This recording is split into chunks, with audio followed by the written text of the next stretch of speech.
That's good. Don't it feel good? We'll talk about All that. right, when I say three, just count it. I'll just say three. Count 3 seconds in your head, and then it's all yours, sir.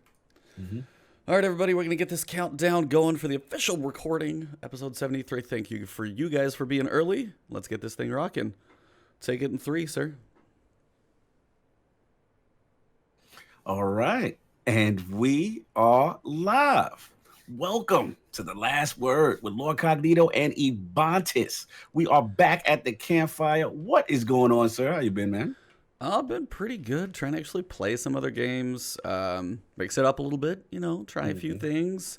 Small game dropped, last night slash this morning, so I dabbled in that for a couple hours. Yes. Um, so before I kind of get into mine, how's your hmm week been? Anything going on that happened? I know we had a cool anniversary this week. So what have you been Yeah. up to this week? And then I'll kind of get into mine because it's going to lead into what we're talking about. Yeah, So no doubt, no doubt. Yeah, for me, it's been like early the week. I got a chance to play, so just doing a lot of what I call maintenance for Destiny. You know what I'm saying? Just yep.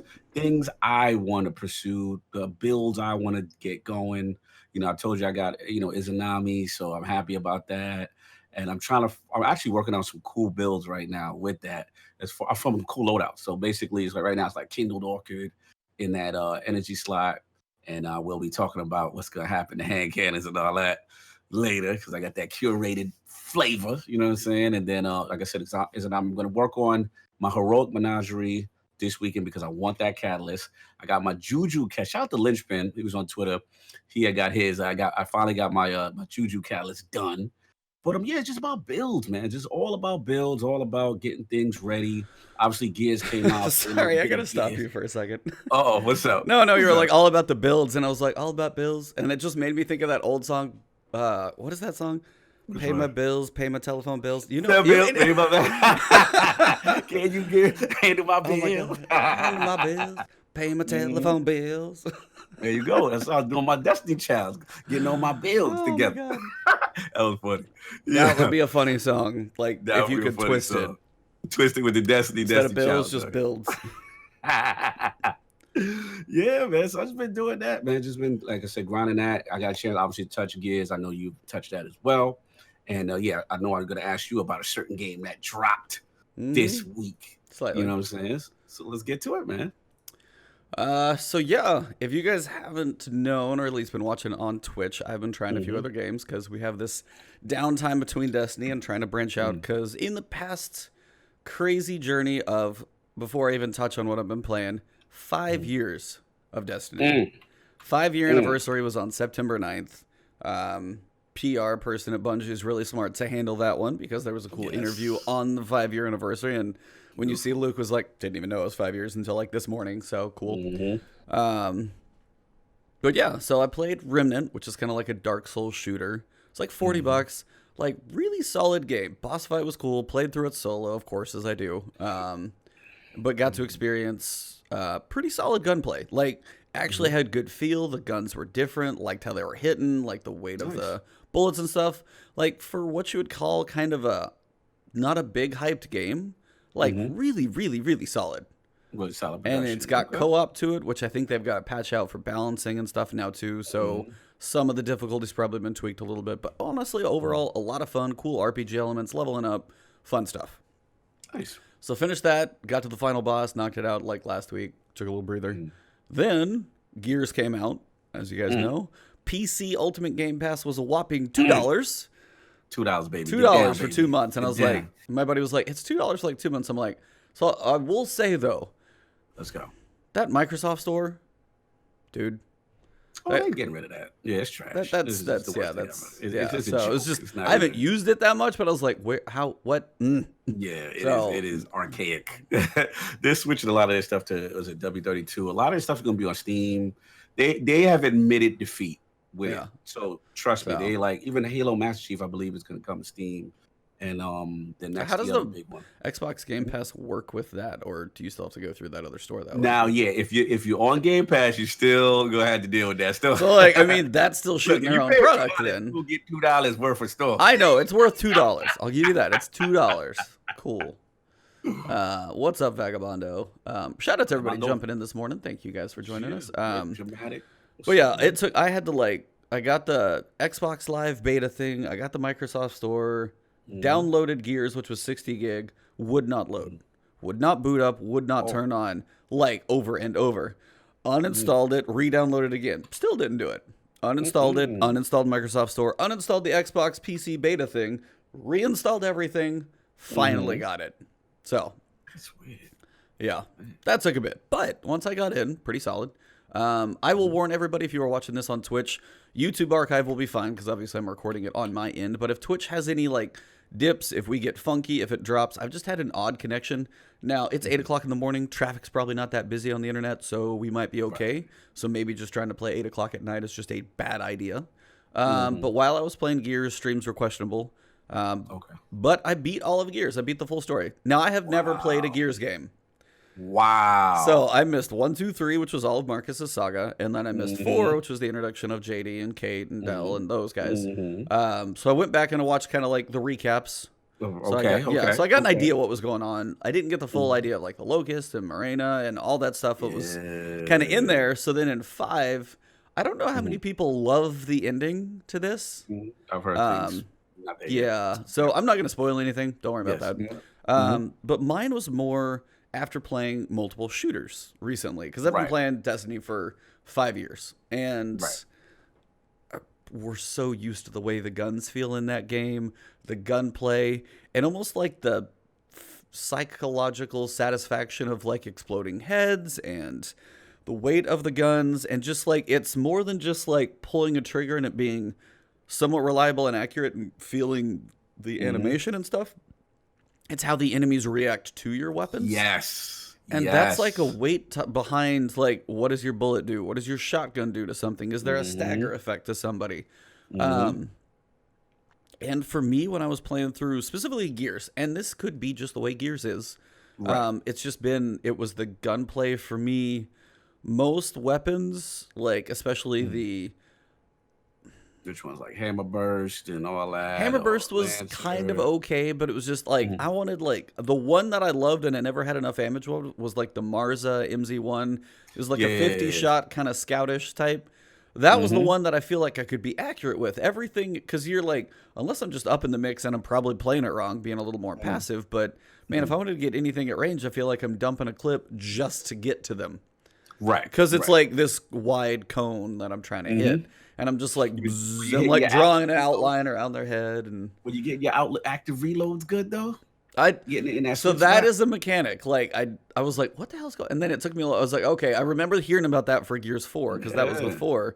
Started getting that. That definitely helps boost like the power and the speed and stuff like that. So that helps some. But I will also say, in the middle of a chaotic fight, when you're jumping around trying not to get smashed by something, and you're like, oh, let me active reload, dead.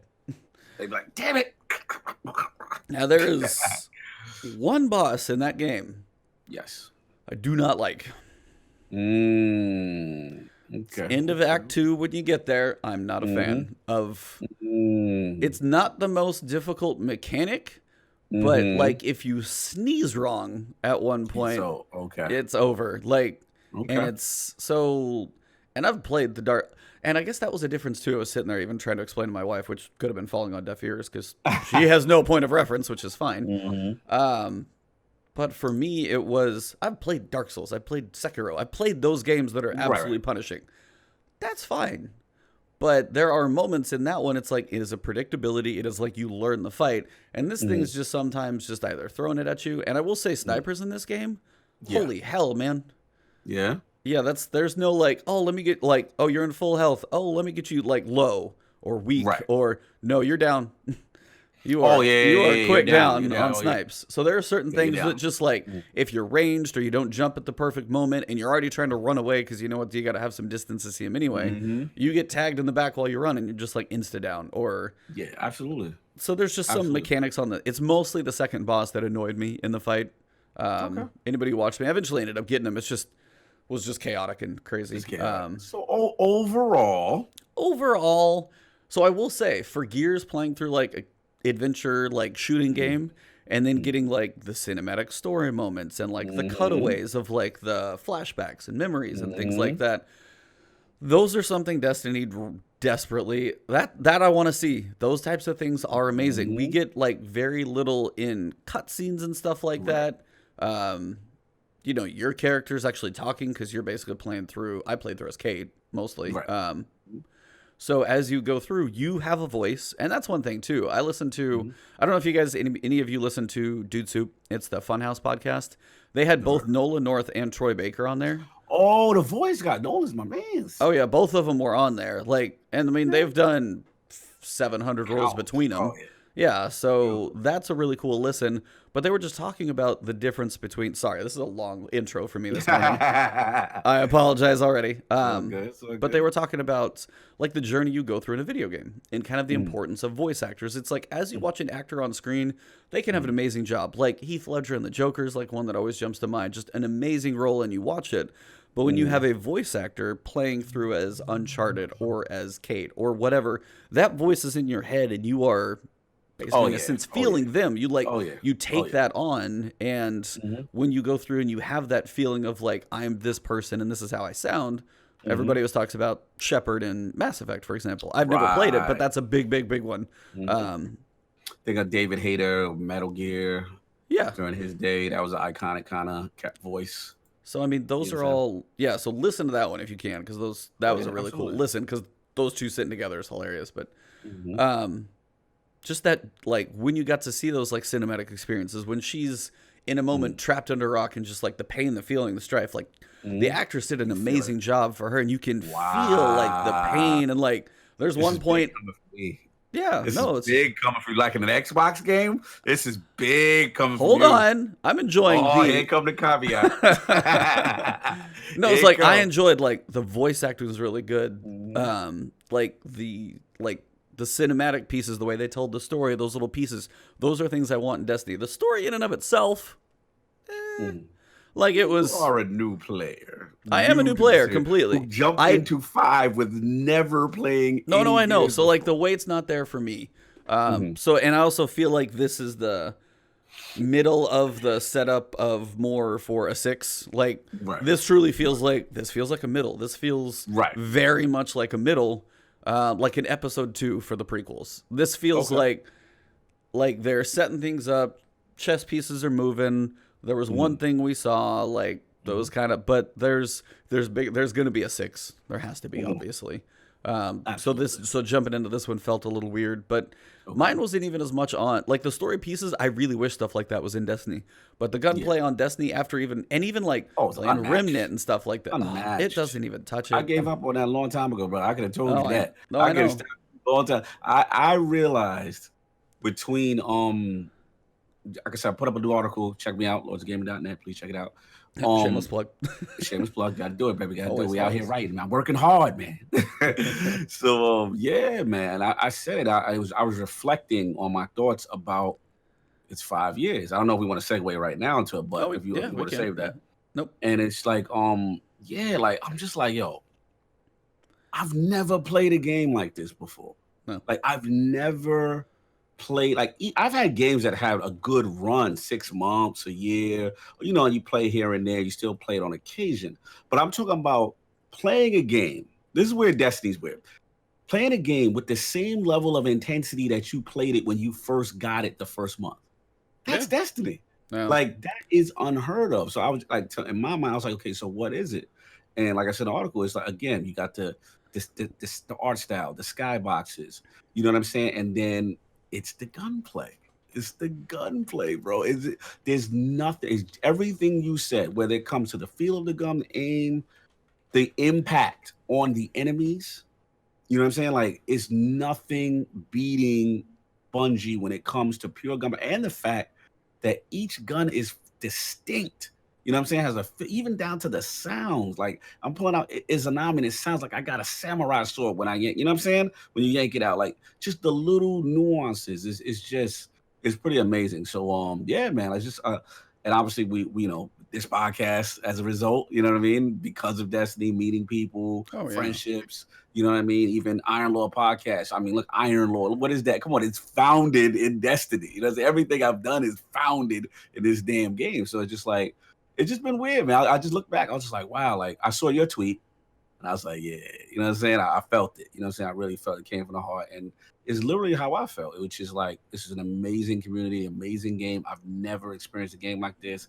And I can't wait to see where this thing gonna go, man. But 5 years is our anniversary. I know, man. I saw that coming around, and I waited a long time throughout the day to like. A lot of people were writing stuff which were really cool, like the journeys Yeah, they'd been through and stuff like that.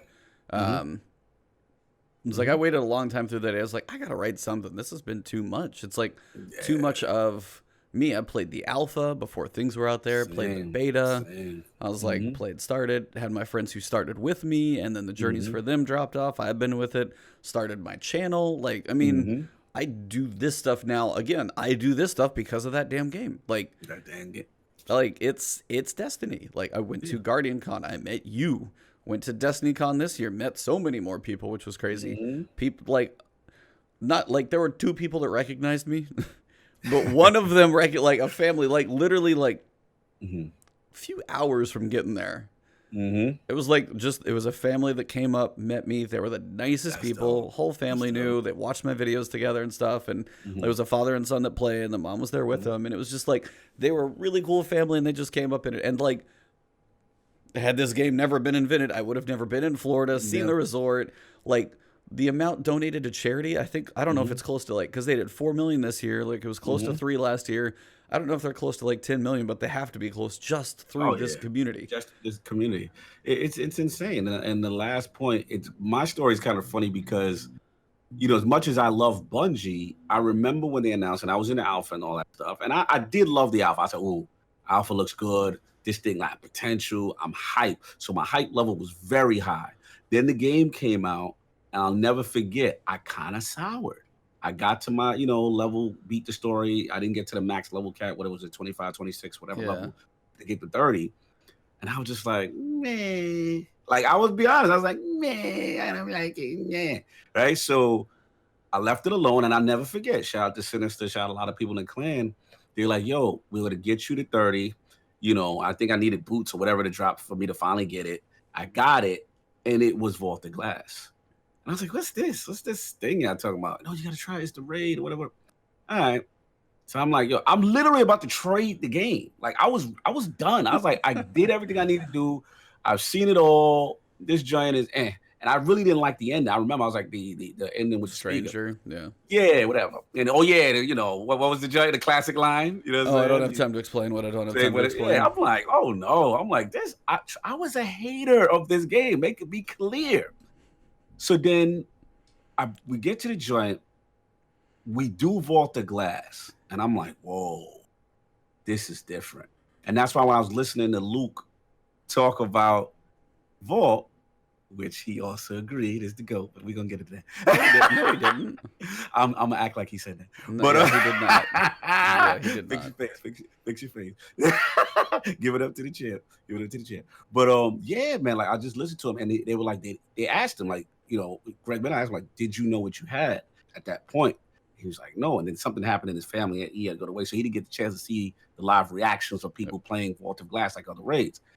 And that's what it was, man. It was just for first-person console, we've never seen anything like that. And it was just the togetherness, the community, it was just everything about the structure of it, platforming, everything, and yeah, that changed me. And I was like, okay, this is something. They've got something here. They just got to build on it. They got to clean up a couple other things. They got to get the narrative a little better. But I said the foundation, gunplay, art, skyboxes, and I found out about lore. I was like, oh yeah, this lore, is the one. music, yeah. Oh, how could I?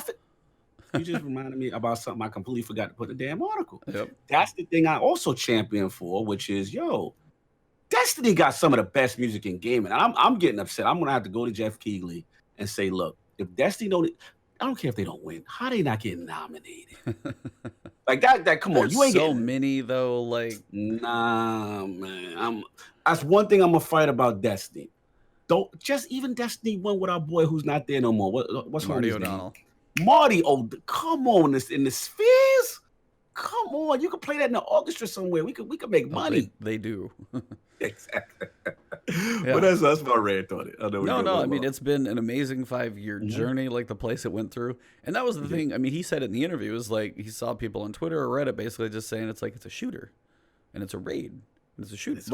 Those two pushed together. And that's why it's like, I mean, well, the interesting thing they talk about, though, too, that's not the raid they had planned.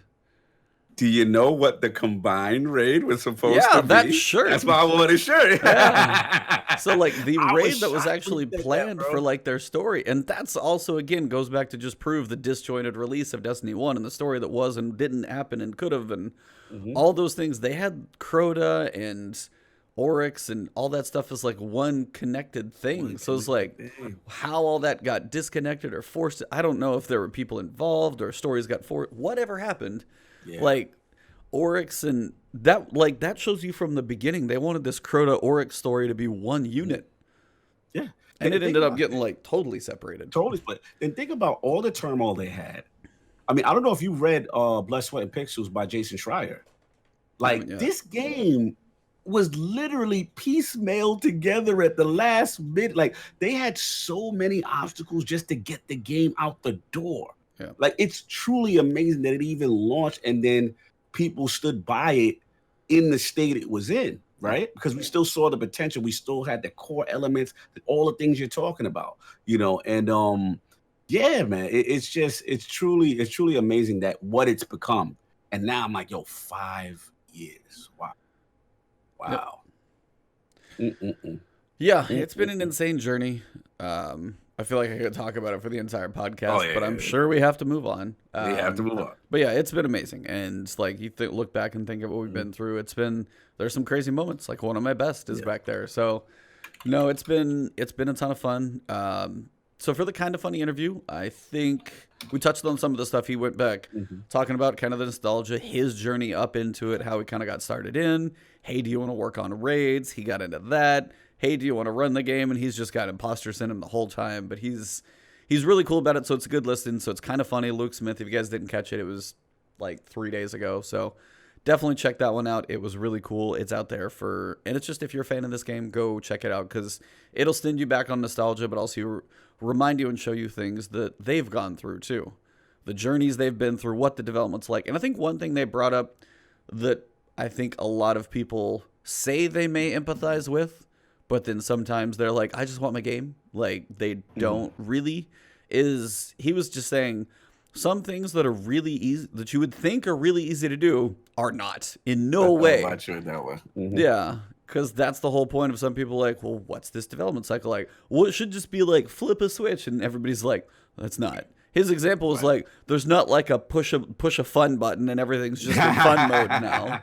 It's not there. That was really good. But then on the other side, and he wouldn't give an example because he's like one of my devs. He didn't want to shame someone. Yeah. Well, the other side is like something you think that might be really hard could actually be really easy.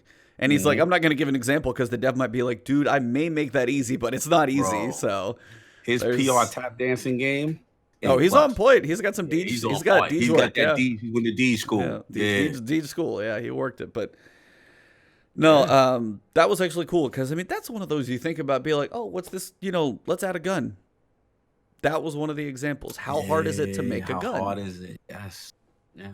You forget about those things, man, and to make it distinct from all the other thousands. Exactly what you just said earlier. What makes this game like every gun feels different, shoots different animation. Everything. Like, so when you go to make a gun, like, I mean, in your mind, what goes into making a gun in yours? Bro, I mean, forget about, I'm just talking, forget about the actual gunplay impact, feel, range, bullet drop off, right?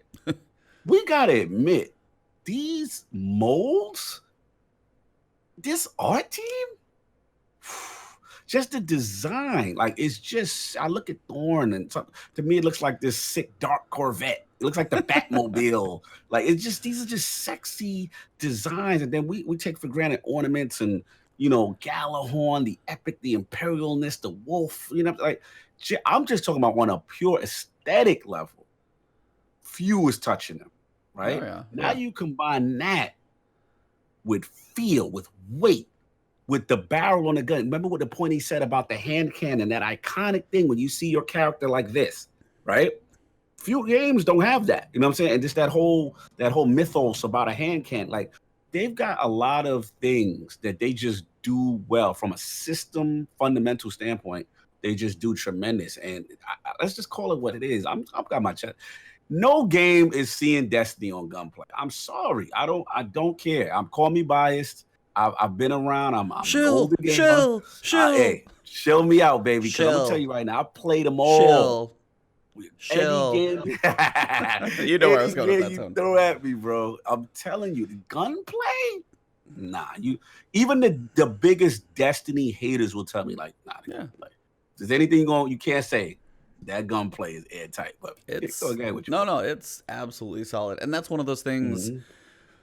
That's why when it comes to them making a weapon, it can't just be like slap another weapon in there. They want it to have a right feel, have the animation be just the right amount, have the reload, the look of the gun, the class of weapon that it's in, the way it fires, like all of those pieces go into it.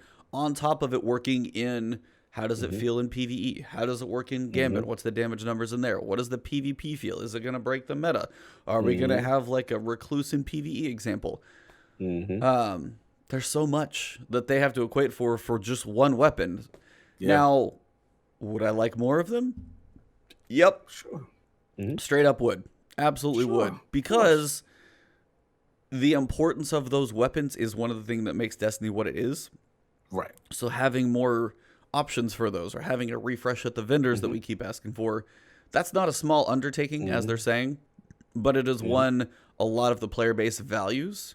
So I think for them cranking up their evaluation, adding it higher on the priority list is one of those things I think many would like to see. Yeah, absolutely. Twitch is hating on us right now. Oh my God. Yeah, you can hate all you want. It comes back. Just refresh, y'all. Just rock with us on that refresh. That's all. We're going to be here. We ain't going. Yeah, Twitch will be a little weird today. I am sorry. Actually, no. Yeah, it's sketch right now. So, yeah. Thank you, Vagabondo. Thank you, Prescott. So yeah, it is his journey that he talks about. His journey just to get there. When you think it's 5 years, it's been 9 years for him. Yeah, his journey is tremendous. I didn't even know he came from the whole almost like a journalistic background. Yeah, he said he came from 1UP. Yep. Yeah, like that, to be a designer, and then like to hear his story of like, okay, so he's like, how do I just do this? And he's like, well, you have to have a build. He's like, build? Like that whole you need story. To go pull build with this number. Oh, it was so crazy. Yeah. Yeah. Dope.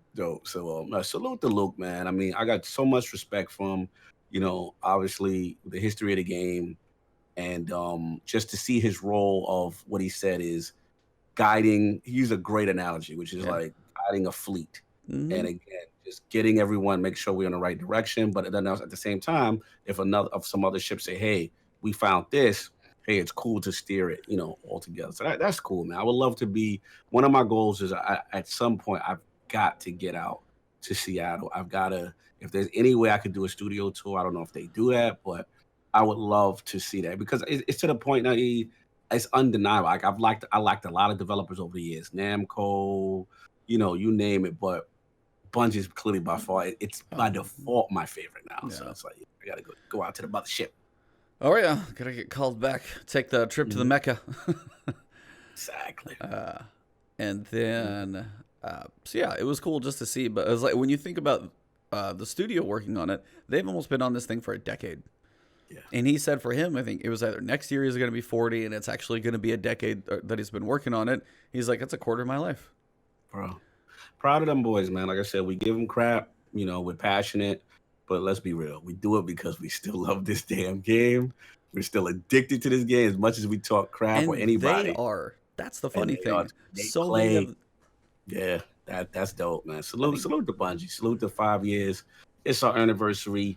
Last word salute. Iron Lord salute. For sure, man. We love this game, man. So yeah, one more thing he touched on there, which is going to kind of roll into what we've got coming next. There was a big question. As we know, Armor 2.0 is coming. Big change the way Armor works. We've got stats. We've got static mods that we could use. Like, you unlock them. You don't consume them. And the big question that was asked was, are we going to get a Weapons 2.0?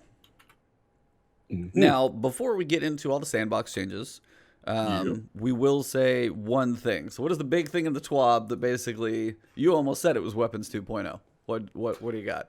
Yeah, man, they made that announcement, man, in reference to actually it was your tweet I saw it first, Yeah. which was in conjunction with how the mods, I believe, would play. So is that at the start of it? Did they start it off It's with that? sandbox weapons update. It's just the weapons changes general under the combatants part.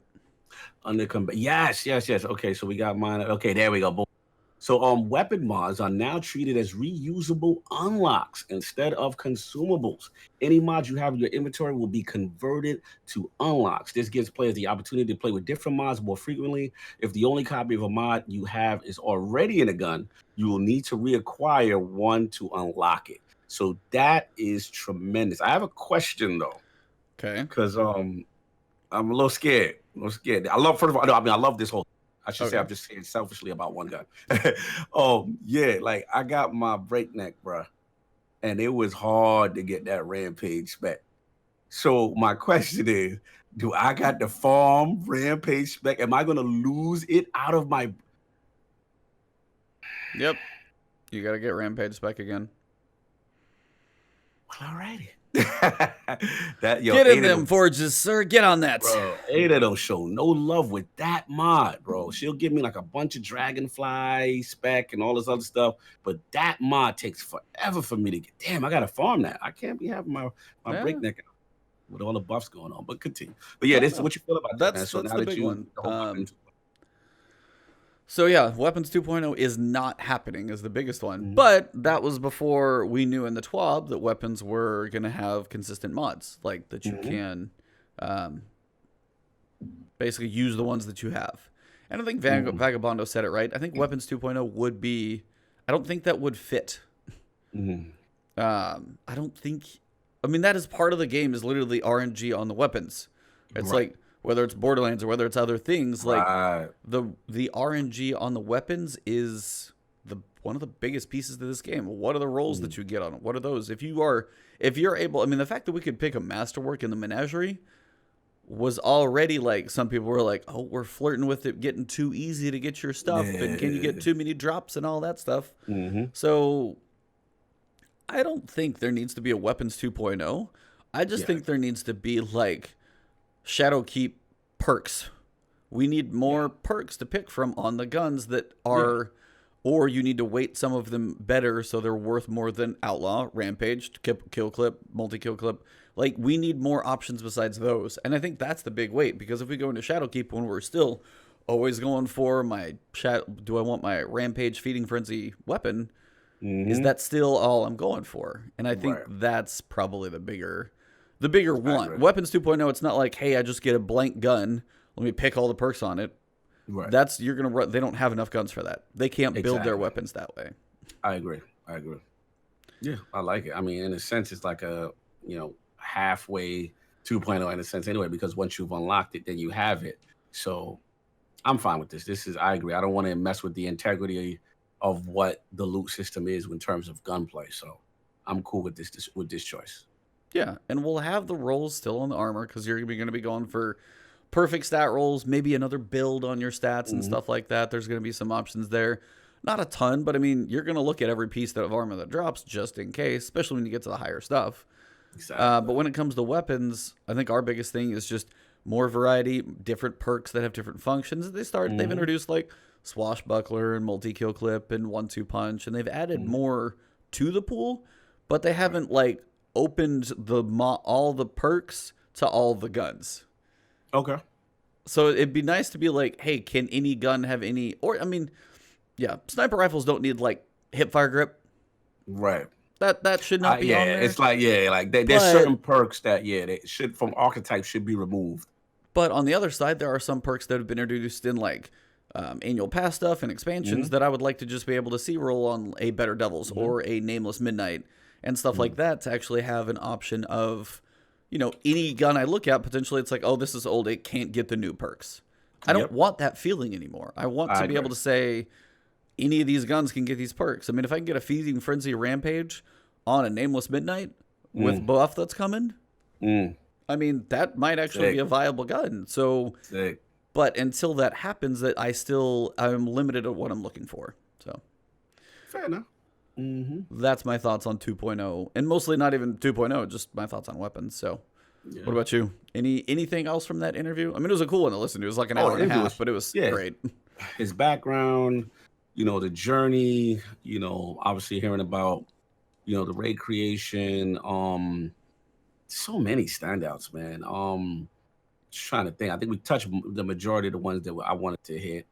But just to see him, still going strong, got the vision going. We got D3's coming. He's got some idea of what he wants to do there. And I just like how, pretty much he's meeting with all the teams. You know what I'm saying? And he's basically getting that structure of where they want to do things. And I love it. I love it, man. So just keep it going.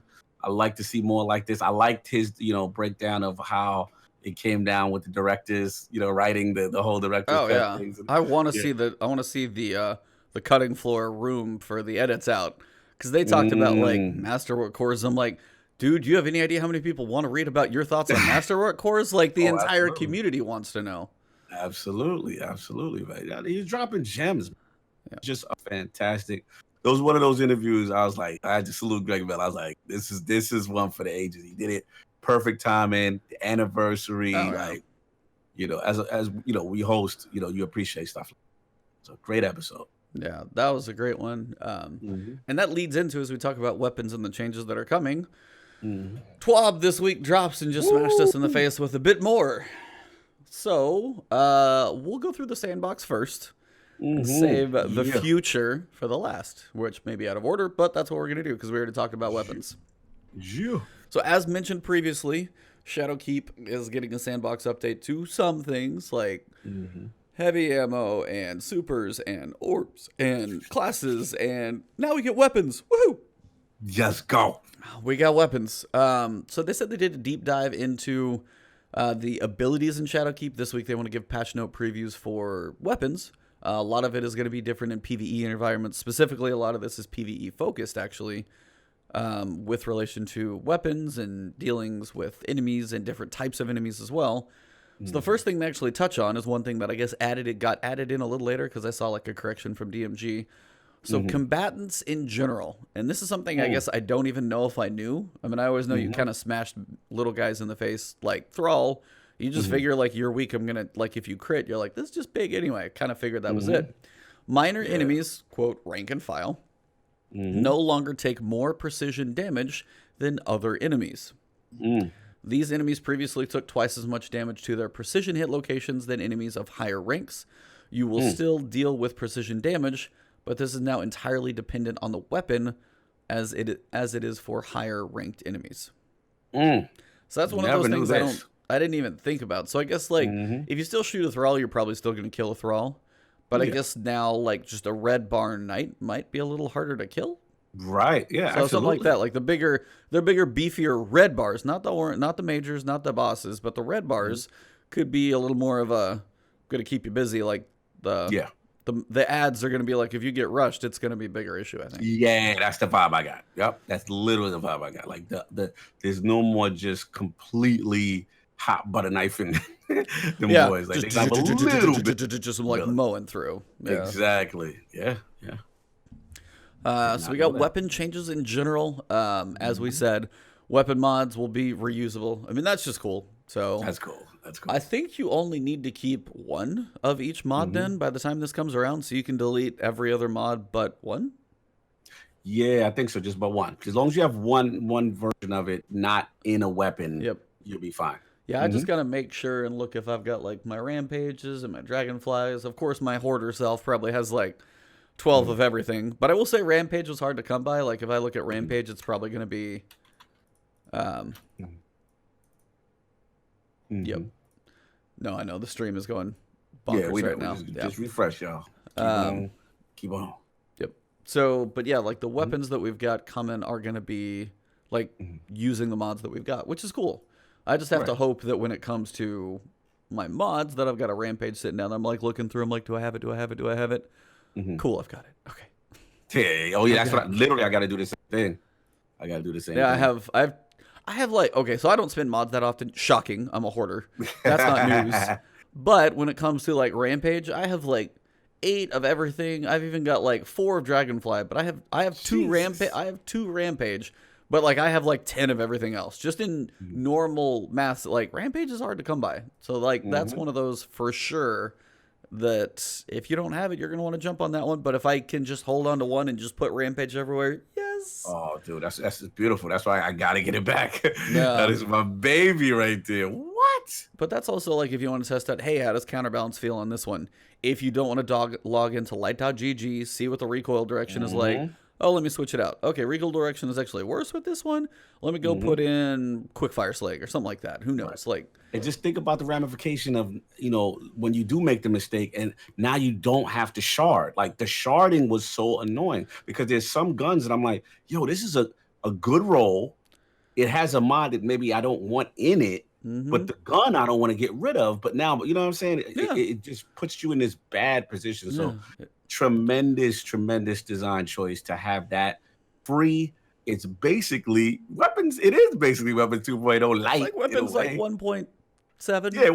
Yeah, exactly. Yeah. There you go. It's not quite, but I mean, yeah, the mods, the reusableness of the mods, so you can toy around with them. Your perks are still going to be what rolls, but using mods more freely, I think is a good thing, as you mentioned before, or somebody I've heard of multiple places. Like Armor 2.0 is going to be these mods that are reusable. You unlock them, you're good.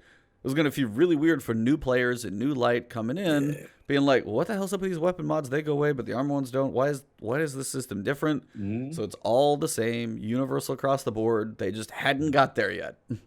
They hadn't pulled back the curtain. So that's going to be a big one. Like, I don't know. That's just going to be. Yeah. I just hope we get more mod, and I think that just goes along with the system of the artifact and stuff, because there's some artifact mods that are, or artifact things that are weapon mods, and if some of those were consumable and some weren't, that was just going to get bizarre. So I probably could have put 2 and 2 together before, but I never actually made that leap. Yes. I feel like, but yeah, we were coming. So I'm going to let you take the damage buffs, and then we'll talk about each one as we go through. But I want you to talk about the damage buffs. I want your, like, I'm doing this because I want, like, your numbers reaction when you're like, auto rifles get blank. I want you to be like, woo. I want you. So let's get it. This me, man. Like, weapon changes, man. So auto rifles, right on cue. PvE damage increased between 30 and 25%, depending on combatant rank. That's serious. Yeah, that's big.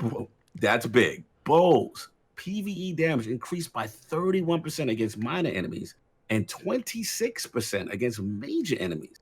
Fixed an issue where bow draw times are displayed incorrectly in the inspection screen. You're a bow guy. That seems. I have moments. Oh well, what? Oh, I ran you through Shattered Throne with my bow. I remember. But there's a reason for that. Bows in and of themselves are actually pretty powerful because you have 60 shots that hit harder than most things. They hit scan when they're at full draw, and then on top of that, they do hit like a small truck. Yes. So if you smash 20 to 25 to 30% on top of there, I mean, I don't know. Huge deal. We'll see. I'll be curious. And we got hand cannons. A lot going on with hand cannons. There's a lot of stuff to break down on a couple of these. PvE damage against minor enemies increased by 30%. This one's critical now, too. Lightweight and adaptive hand cannons use a new firing animation while aiming down sights. This change was made to increase weapon accuracy when firing these weapons as fast as possible. For example, currently players can shoot faster than the recoil animation of the 140 and 150 archetypes. So while the hand cannon looks to have fully reset from recoil, the following projectile will be shot as if the weapon was still in the recoiled state. That's huge. Reduce the effect of the range stat has on damage range fallout. Effective range for this weapon archetype. Pause. Let's stop right here. That's terrifying. Let's get to it. Reduce the effect of the range stat has on damage range fall off. Now, the way in my mind I read that, your range stat is important because that determines where your weapon will have its like fall off a cliff moment, especially for a hand cannon. So if they reduce the effect that stat has on range drop off, I'm gonna get like half mapped by a damn hand cannon. It feels like. Do you think? I think the way the wording is a little confusing. I mean, do you think it's going to extend the range or shorten it first? It's going to shorten the range. It's going to shorten the range. You think it's going to the way shorten the it's range? worded. Oh, like that is poorly worded then. It says, look, reduce the effect the range stat has on damage range fall off. Now, it sounds like what you just said, right? It sounds like reducing the effect of damage range fall off. It's like your range stat determines how much of effect it has on range fall off. Right. So I think it's just worded incorrectly, because if we looked at the prior paragraph, let's go. If we scroll do you think it's up, more like the higher the range, the less of a boost it gives you? Like if you're, so like, or do you think it, even if you keep bumping up the range, say you get a Duke that's like 92 range, you're not going to slightly be able to map somebody anymore because the range isn't pushing the damage fall off as far? Do you think that might be what they mean?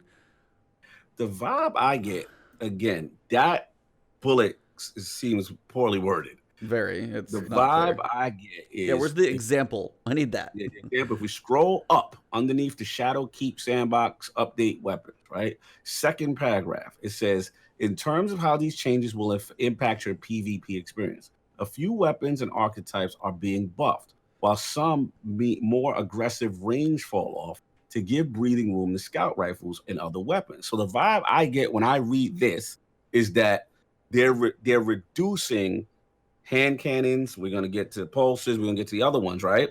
That range fall off. They're increasing that range fall off so that they're going to get more hit farther away so that scouts can live at the distance they need to live. Because that's really the problem. The problem is scouts should be the effective long-range weapon, besides a sniper, obviously. You know what I'm saying? That can be consistent. But hand cannons and pulses, look, it had to happen. It had to happen. I'm sorry, Bygone. It's time to Yes. It was a good run. Now you get to play with something else. You get a new toy. You can put that dusty Bygone. It's not dusty. That sucker is clean, oiled, and used constantly. It's time to look. My vault is dusty. What are you talking about? Okay, so here, when you look down, okay, we'll get to pulse rifles in a second. Let's do machine guns. Then we got to talk about this whole difference between the way this is worded. Machine guns, I'll just search it real quick. PvE damage against minor enemies increased by 25%. All these minor increases, by the way, basically help balance out the difference in the precision damage, in case you guys were wondering. They're trying to keep that somewhat even. They're just changing the way some of it works. Yeah. So this is where this one and pulse rifles both read differently than hand cannons, and this is why I kind of wonder. Machine guns increase the effects of damage fall up on this weapon archetype. And then they do the same thing for increase the effects of damage range fall off on this archetype. So damage range is going to hit machine guns and pulse rifles harder. But the way they word hand cannons reduce the effect the range stat has on damage range fall off. And I guess that's... So maybe you're right. Maybe in PvE, because remember, it's a hand cannon, it doesn't specify... Well, yeah, it doesn't... Well, no, but it's still worded differently. I'm thinking like... It is worded differently. You're right. Like reducing the effect the range stat has on damage range fall off. Effective range... I guess maybe the effective range, my guess is they're trying to not let you push a hand cannon out as far. If you max it out, you give it ricochet rounds, it has like the perfect roll where it's almost at like a Duke with 95 is stupidly far. Yes. Because I mean, it's a 110. So I think if they reduce if that range is 95, it doesn't push the fall off as far. I think so I think it still goes in line with bringing things down. It's just, that's me and wording. It's just poorly worded. Yeah, I agree.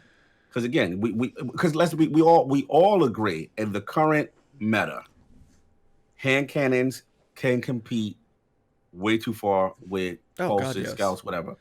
Machine guns on PC is broken. It's ignorant. Yeah, machine guns way too far. You play Gambit, people are mapping you with machine guns, right?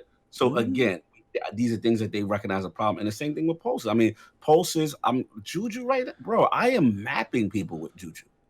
You're better than me. Like Juju for me Juju feels about what a pulse rifle should be compared to my Go Figure, I should say. Okay. My Go Figure, Blast Furnace, those feel like near scouts. Yeah. And I think those are the ones that are not letting scouts shine, which is understandable. Right. But if I get a pulse rifle with like 95 range, I should be hitting pretty far though. Right, absolutely. So they just gotta find that pocket, but that's where we're at with. All right, so my baby pulses. Let's go for it. Archetype specific damage changes impacts both PvE and PvP. Rapid pulse fires now deal 14 and 23.8, up from 13 and 21.4. So a 1 point boost on body and almost over 2 point boost on precision. Bro. Like one to a picture, like claws, baby. Dust off that claws. Actually, one I don't know if you have, Horror's Least. I don't. Where'd you get that one from? Where's that from? That's from the Corrupted Strike, Corrupted Nightfall. Oh, okay. Yeah, I never got that one. Because that one's for crap. I think that's Cursebreaker title.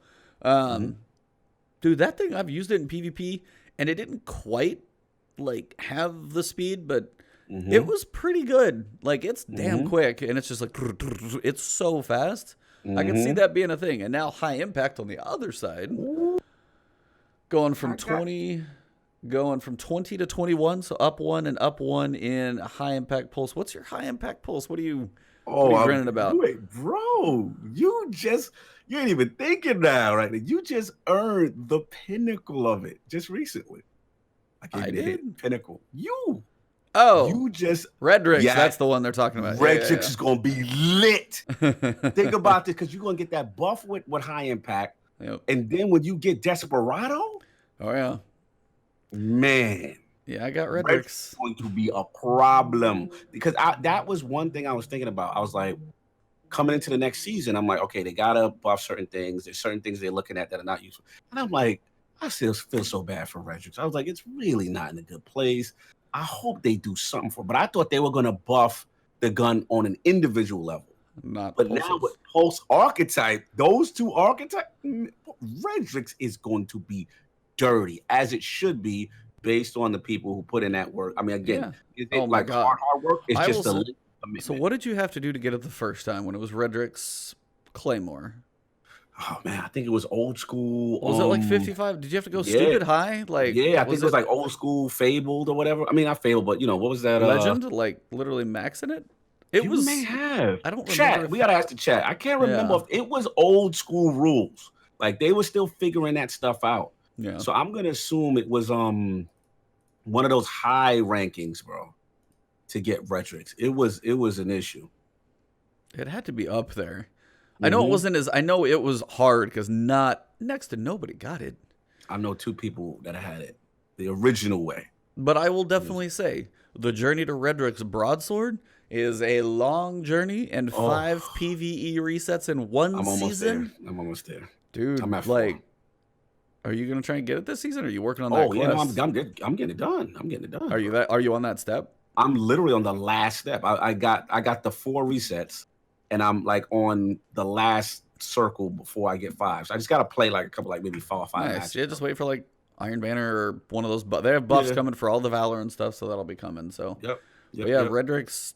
It's a long journey though, man. It is a long journey. They made that quest like, okay, fine. Bro. The people. I'm not saying the other one was easier, but this one's a grind. Oh, dude, it is a grind and a half. It is a grind. The 20 bounties. The oh my god, the what else? 75 matches. Of each thing. 25 of each, yep. Yeah. It is long, and the precision parts and it's a long grind.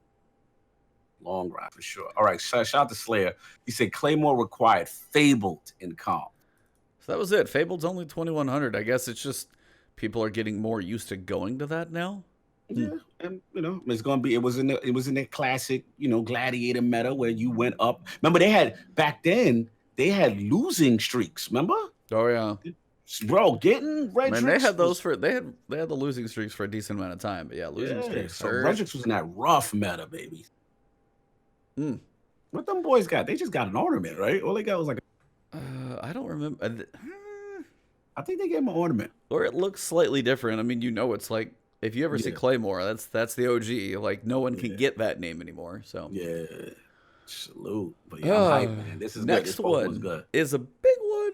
Yeah, this is big. This is Scout rifles PvE damage increased by 36 to 18% depending on the combatant rank. Now, Scout rifles got hit by like 30. They got like a 15% buff, which still wasn't enough.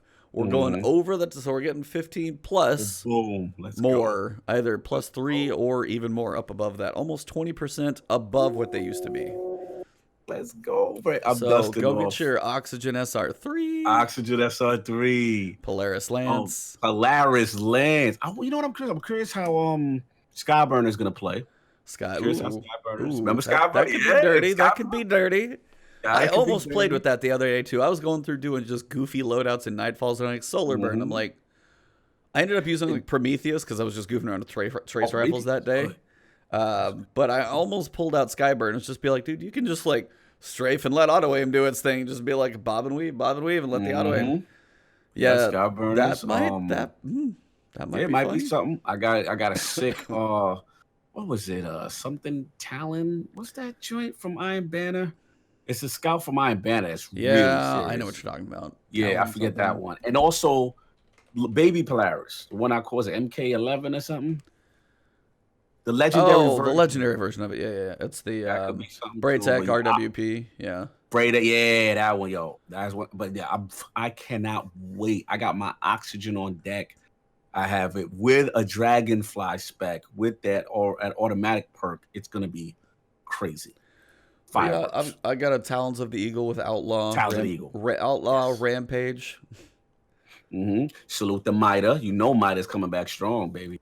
PvP. Mida's gonna be back to glory. Yeah. Yep. PvP. That's gonna be serious. So. Jade. But wait a minute. Oh, Jade. Yeah. Jade. But here's the thing. And I still don't know if Jade's ever gonna be great. The perk on Jade still annoys the hell out of me. Still annoys me. You know what I miss? This side note. Remember Balloon Gemini? Remember that? Boolean Gemini? Oh, they do the body shots. Remember that one? That was a weird one. But anyway, here's the thing, though. We're forgetting. It's saying Scouts PvE, but we all know where's the PvP buff at? Yeah. Why is that not mentioned? I don't know. What's up with that? I'm a little nervous. Like that, one would assume. Like no one's using Scouts in PvP. No one. Like we've got to get Scouts going in PvP. I don't think these range fall offs, unless they're more drastic than we think they are. I don't think those range fall offs are going to be enough to make Scouts that good without buffing their damage a little bit. Like, I mean, take them back, even just give them like take them back to. I don't know. That's weird. Yeah, PvP, maybe it's not all inclusive notes. I'm not sure. That's true. Maybe, like I said, they're just giving us a taste because it would make absolutely no sense. Seems weird. Sense. Yep. Anyway, shout out to the two people using sidearms. PvE day increased to minor major combatant by 16. All two of you, baby, get your rat king out. Let's go. That's literally minor and majors get a 16% buff. Woo! Party. Woo! I don't know real quick sidebar sidearms. What we really do? What are we doing with what are we doing? Where you at? What place do you think fall out? Yeah, I'm not gonna use. Okay, so that's the weird, and that's where they're in a weird spot. Like they almost need like a. It's like your backup pistol just needs to be one of those that you have infinite ammo of. Like that's your like default gun should be side. You run out of everything, you still get your little pea shooter sidearm. Like I mean James Bond. Yeah, PP's at Walther PPK. But I mean that's because I think I'm like, okay, so if I take and I put a sidearm into even my energy slot. Right. Okay, so what if my top slot is going to be whether it's a primary, whether it's a special shotgun or scout, like I'm hitting something a little farther range or hand cannon's going to be a little close up. That doesn't help any range that I'm not going to be able to hit with the other one. And I'm definitely not going to use a sidearm as my primary and then say like my sniper rifle is my secondary or something like that. I'm not. That's not a viable loadout. That's not a thing. Like they just need a little slot on the dude's holster and be like, what is your backup pistol? I just don't see like I think when they initially in D1, right? Yeah. This is prior. I think the problem is submachine guns have taken that role. Well, it's the same spot. Right, it's the same spot. So the sub is gonna do most likely, especially with a recluse and all this stuff that's running around out here. So it's like subs are really doing that better. Then it's like shotgun is really the equalizer, right? So I just don't see a place of what range it really works. And I'm worried about the archetype as a whole. Like it may need to go. I just cannot see a place, even if you buff it, right? And let's say you go crazy with the buffs. Like are you still gonna take that over a shotgun? Are you still gonna take that over? I don't know. It needs a boost, that's for sure. I don't I know. just don't know where they land with that. They are in a tough spot with sidearm. Yeah. Anyway, let you get a sniper rifle. Sniper rifles. Mhm. PvE damage increased by 47% against miners. Meh. Miners Eh. are miners, but still boost. But Yes. we're dropping the precision, so that's gonna kind of equate because snipers hit hard on precision anyway. 20% for others though is pretty Nice. sizable. So nice. something like Darcy hitting 20% harder is a chunk. Like that's exotic sniper rifle perk damage bonuses. Zombie, baby. Well, hold on. Exotic sniper rifle perk damage bonuses have been modified to compensate for this change, and they will not receive the full benefits as a result. So, yeah. Izanagi, or Izanami, I never forget, because one's the forge, one's the name. But yeah, you got Whisper, you got Darcy. All of those aren't probably going to get too much from this, sadly. So, Question for you, Mr. Whisper. Mr. Whisper. Will you ever dust it off and bring it back? Bring it back now. got, even with the Lunafaction nerfs, will it ever come back in play for you? I don't know, honestly. As the reloads will be, as reloading will not be as like easy. Right. Having the continuous 18 shot damage, having somebody that could go dump a heavy ammo brick out of an enemy like guaranteed with your mod with like the finisher. Maybe depending on if damage cycles, if you can't one phase a boss, like there may be enough cycle time that it's actually still able to put out, hey, if you put out 18 bullets a Whisper, I think that's what you can get up to. They nerfed no, they took it down to 9. They took it back up to 18, but they took off the reload. Right. That's right. But even if you get 18, 19, 20 bullets out of Whisper, it still hits hard. It hits hard, man. With breathing, without stopping. And if you hit a full stack of that still, even in a damage cycle, that's a chunk.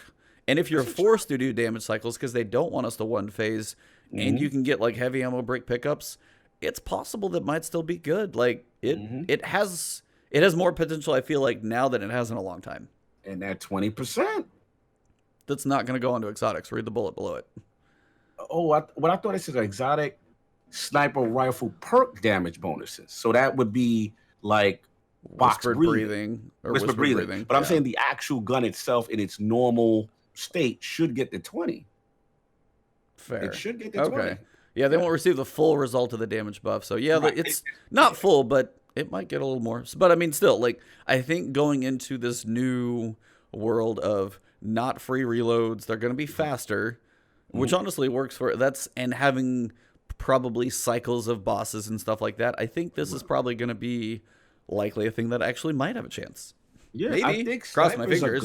Keep that video going. Come on, keep that video going. Keep it going, baby. Yeah, now snipers are. I think they're gonna hit hard, man. They're gonna really be. And I think the legendary sniper meta will improve.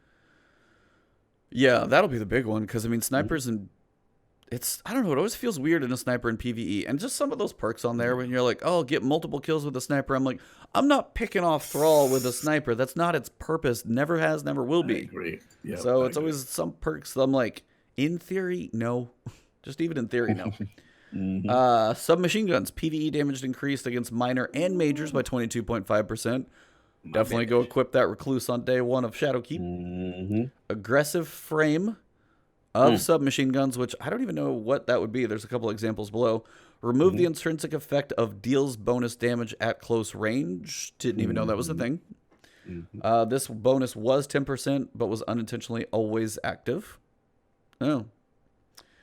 Okay, didn't know that. Nope. I don't know what aggressive frame. Well, let me look at recluse here real quick. Now I'm kind of curious. What is a reclusive submachine gun? A reclusive submachine gun. It's scared. He don't like to go outside. He's scared. I'm scared. Reclusive. That's funny. Nope, that doesn't count. Adaptive frame. Lightweight frame. Do I have an aggressive frame? I don't even know if I do. Precision frame. Holy hell, is there one? I've got precision. Okay, hard truths.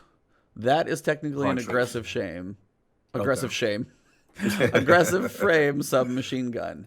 Like, that's the only one that I've got. Hard truths, and that is the only one. that has an aggressive frame on it. It might not be a lot of the archetype. That's the only one, so that's really weird. Not a big deal, obviously. But they said this bonus damage has been moved to the base. Hold on. Slayer dropped the gem on. He said Ikelos SMG is aggressive. Oh, that I probably. Oh, that's good because I've been wanting to use that thing, man. I'm an SMG guy, low key. I'm an SMG guy. I've been really not in PvE though, in PvP. Oh, I like see something like I see Huckleberry down there. We'll get to in a minute. Like Huckleberry is always fun, man. We're just mowing through thralls. Oh, dude, that thing's fun to use. You got the catalyst, right? Yeah. Oh, just burn stuff down for days. Orbs for days. That thing, like that is built for what is that place called? Blindwell?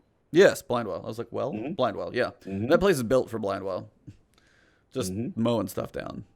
Absolutely. So the bonus damage has been moved to the base damage for 750 RPM submachine guns, resulting in no damage change. So it's just moving things around. As a result, Taraba, or how do people say that? Taraba. I've heard it both ways. I'm sure I'm wrong. Biblical passage, but continue. Yeah. And Huckleberry gained 10% damage in both PvE and PvP. So a little 10% boost there. Good, man. Now, exotic fun. Here's where this is where you're like, all right, I'm good. Yeah, this is fun, man. Yo, shout out exotics, bro. Get it. Let's get it. Given some love, I might actually have to dust one of these off and finish my catalyst for sweet business. What is this? I think I got it too. Increased magazine size from 100 to 150. You still have the ability to. Do you get bullets back in that thing, or is that just like the Titan thing? That's just the Titan. That's a Titan barricade thing. No, that's the Titan armor. The Titan auto rifle. Really? Auto rifle one. Oh yeah, I forgot you guys have that. Yes. Yeah. Increased PvE damage by 15%. That's a chunk. Now I always wonder when they're like auto rifles PvE damage increase. Like is this on top? Yes. That's large. Which means sweet business is going to be a problem. Like we're talking back old school sweet business, better than callus phasing, plate phasing. Remember when people used to use used to do the numbers with that? It's gonna be a thing. Yep. Yeah. Sweet business is gonna be a problem. Continue. High caliber rounds have been replaced with armor piercing rounds. Okay.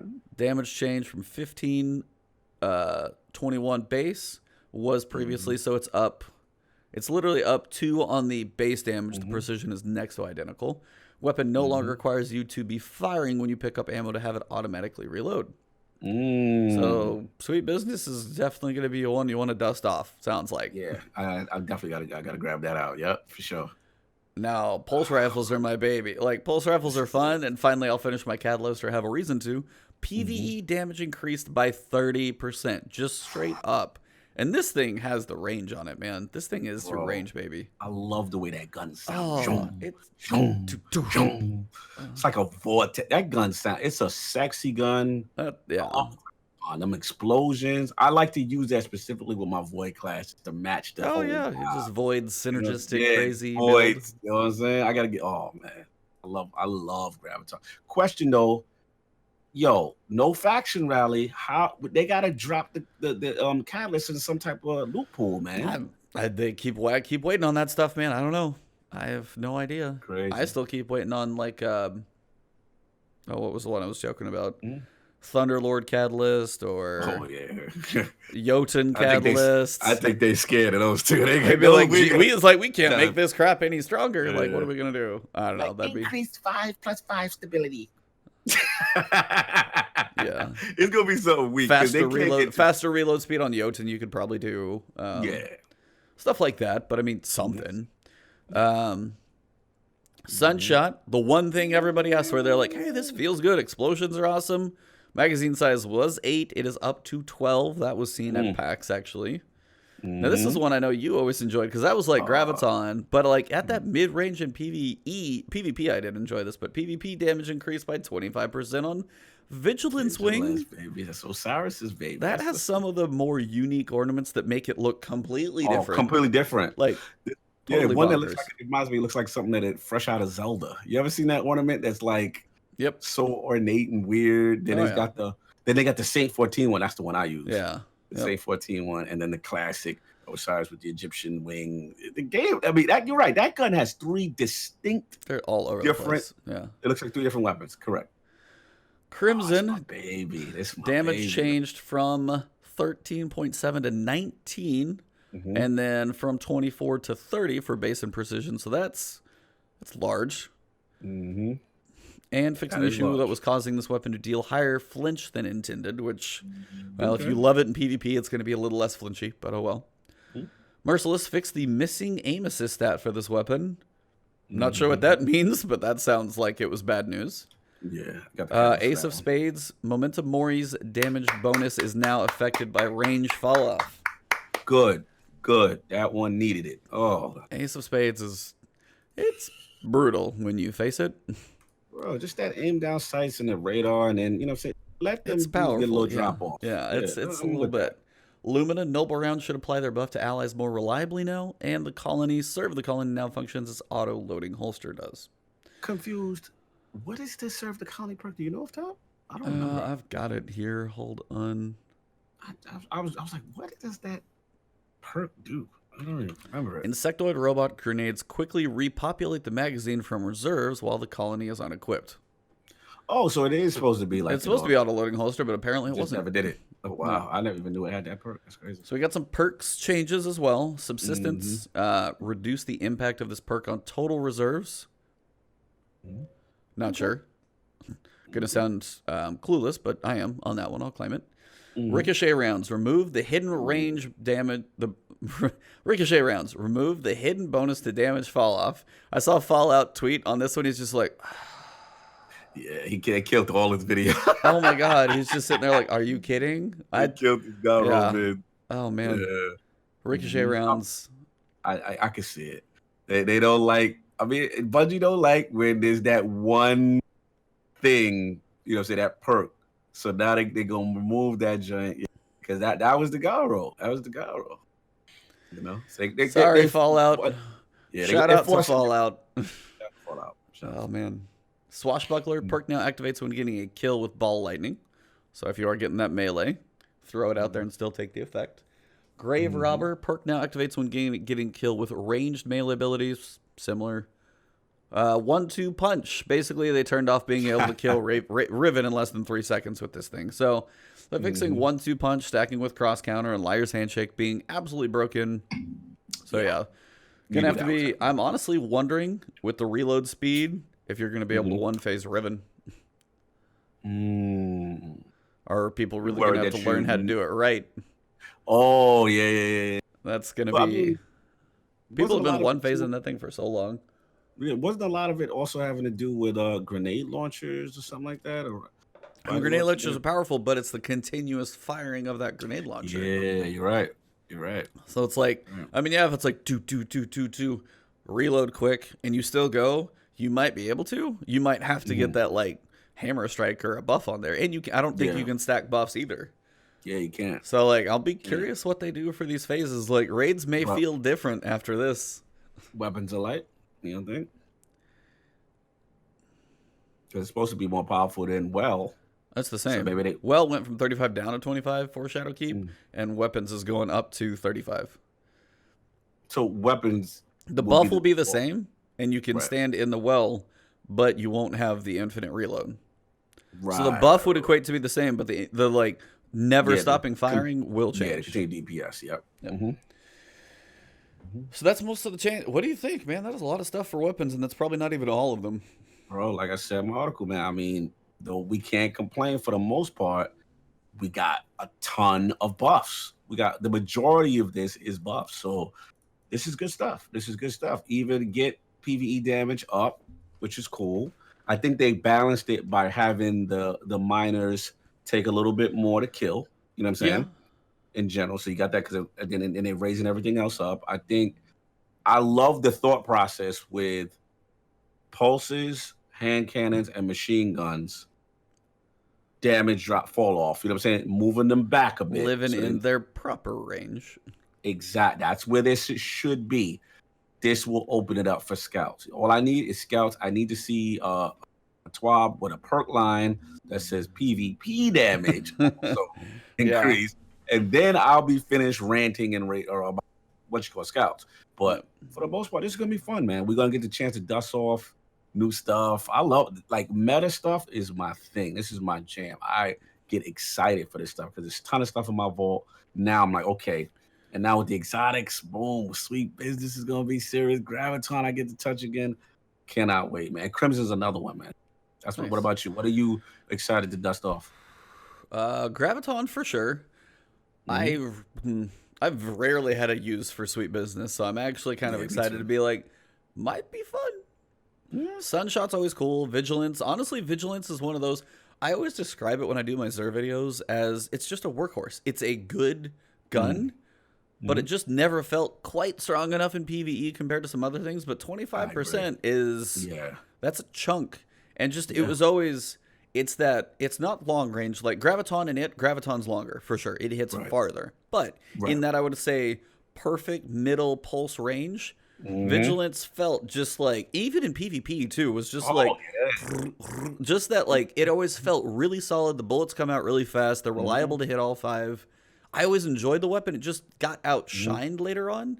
And I think this actually is, I think they're doing a few tweaks here that actually feel like they have a chance to make some of these weapons that have kind of trickled down a little bit, maybe shine just enough that you might actually be like, nah, I could bring that with me. It might be fun. Like, I agree.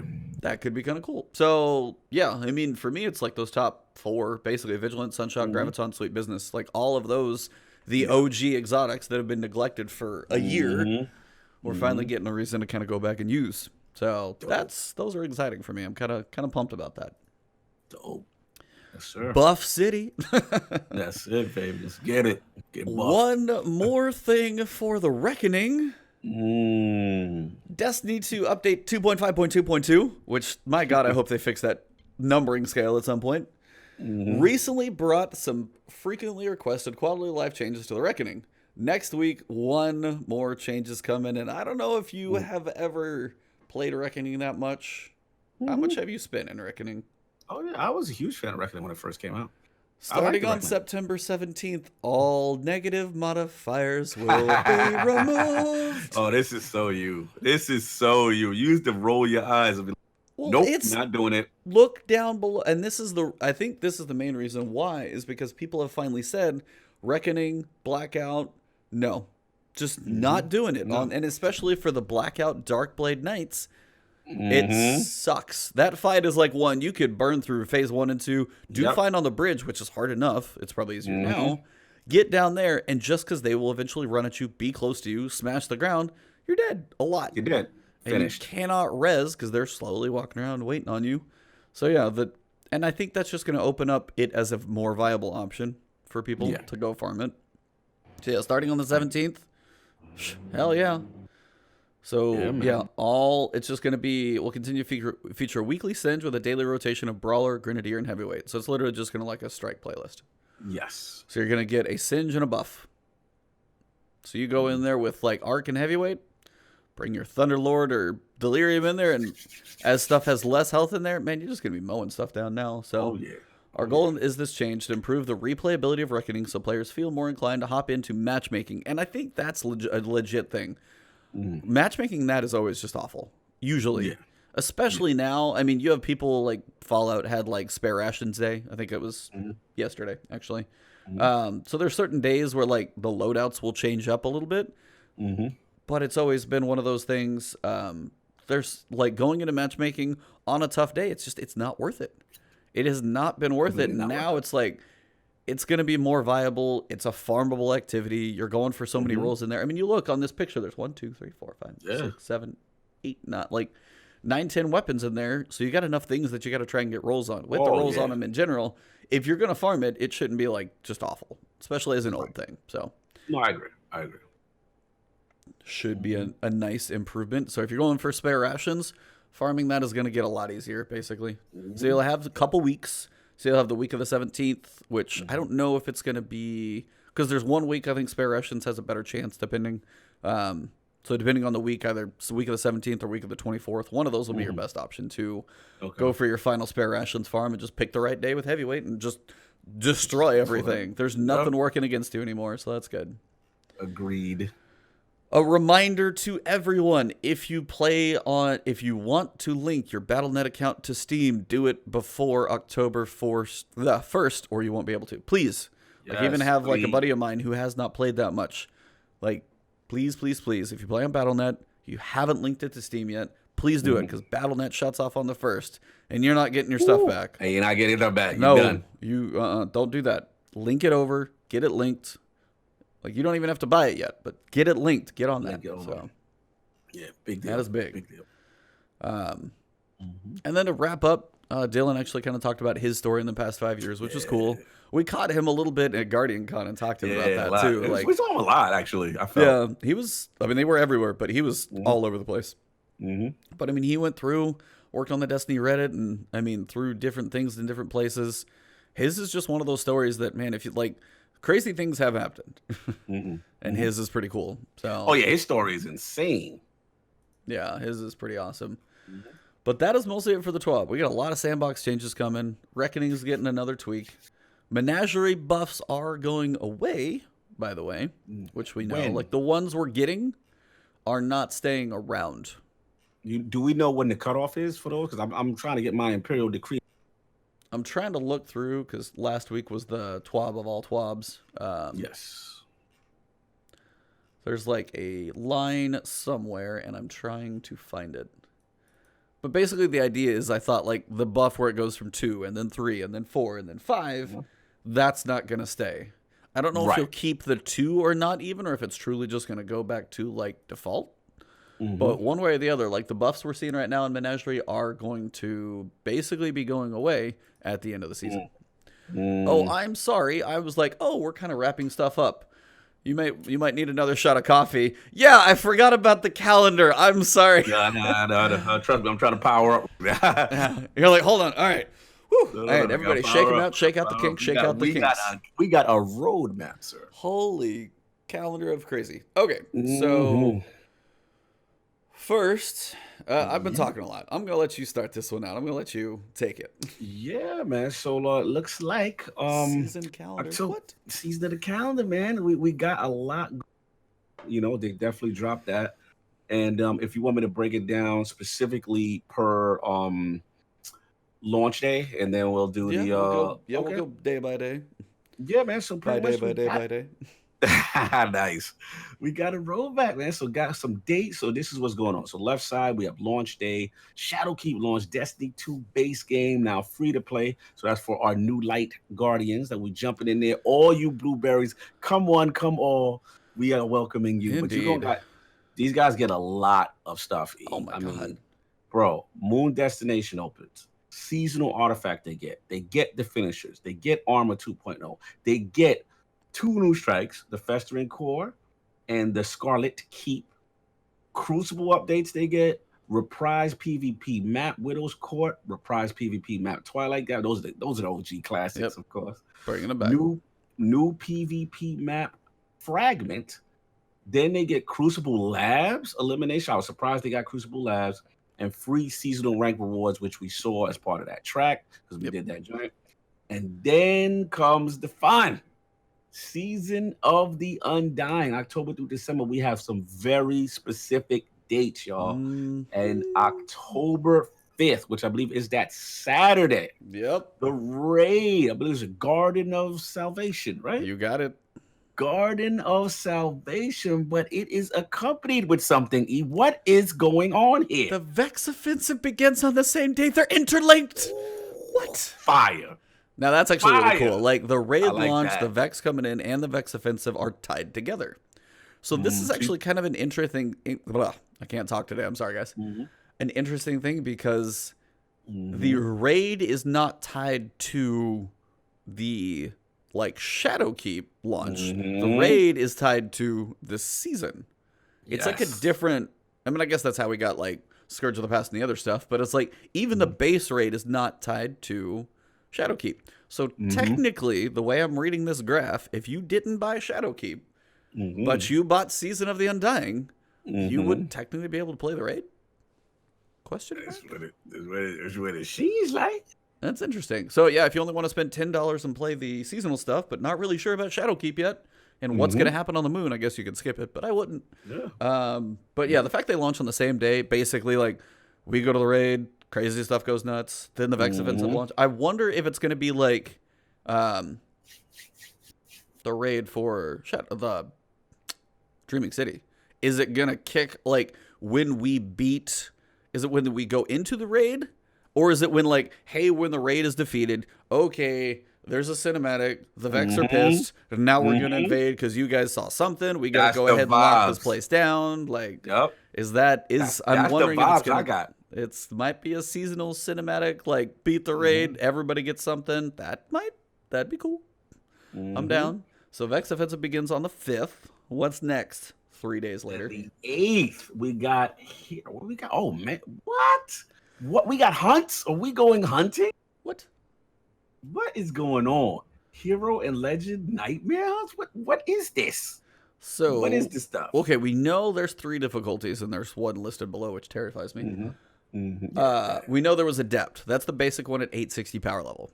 That was the one that had basically no modifiers on it at all. It just had like the one air superiority, I think it was called, which I've never even seen it before. That was the new one. That was Adept. That's your base level. So on the 8th, so you get about a week, and then the next week, Hero and Legend Nightmare Hunts launch. So that's your Hero was 920, if I remember correctly, for your light level. So 920 light level. And then that had 1 more modifier, I think, where it was the... No, that had 4. That had 4. Okay. That had the overload, that had the barrier, that had air superiority, and it had the, like, for example, the boss modifier or the boss crazy. It was the something of Zydron. So that one was on there. Yes. So that was on the Hero, and then Legend added on top of that Match Game and Extinguish. Yes. So they get crazy hard. That's on the 8th. Now, we have some... What do you think Nightmare Hunts are? So when we look at 2 things, we've got Scarlet Keep, which is going to be going into the fortress, seeing that for the first time, probably a story mission. That is on the moon. The other strike is not on the moon, but it is called the Festering Core. Now, we have seen images of Fogoth on the moon, and if there's a strike that isn't on the moon, but the strike is in Shadowkeep, 1 and 2 don't equal 3. So therefore, I think Fogoth is one of these Nightmare Hunts. So I think it's Fogoth. I think the ending of these Nightmare Hunts are going to be like the Crota Phantasm, the Omnigul Phantasm, the Fogoth Phantasms. You're going to be kind of going through a strike-ish, but as they described in the lore, or at least in the little Vidoc, they said, you can't defeat these enemies normally. It's not like you can win against these. We might be able to like push back a nightmare or something, but I think the idea behind these, or at least the lore effect, is like if you go through a strike and I kill Sepix, like in D1, why do I keep killing the same dude over and over? Right. So almost in like lore or theory, like the Nightmare Hunt is like, this isn't almost even something real that you're fighting. You're almost pushing back something like temporal or like not real. Like, so that's my hunch, is that's what those are going to be, as a way to, it's probably going to feel kind of like a strike, but they're going to be specific to some bosses. They're going to have certain rotations maybe. That's my guess. What about you? Or is that...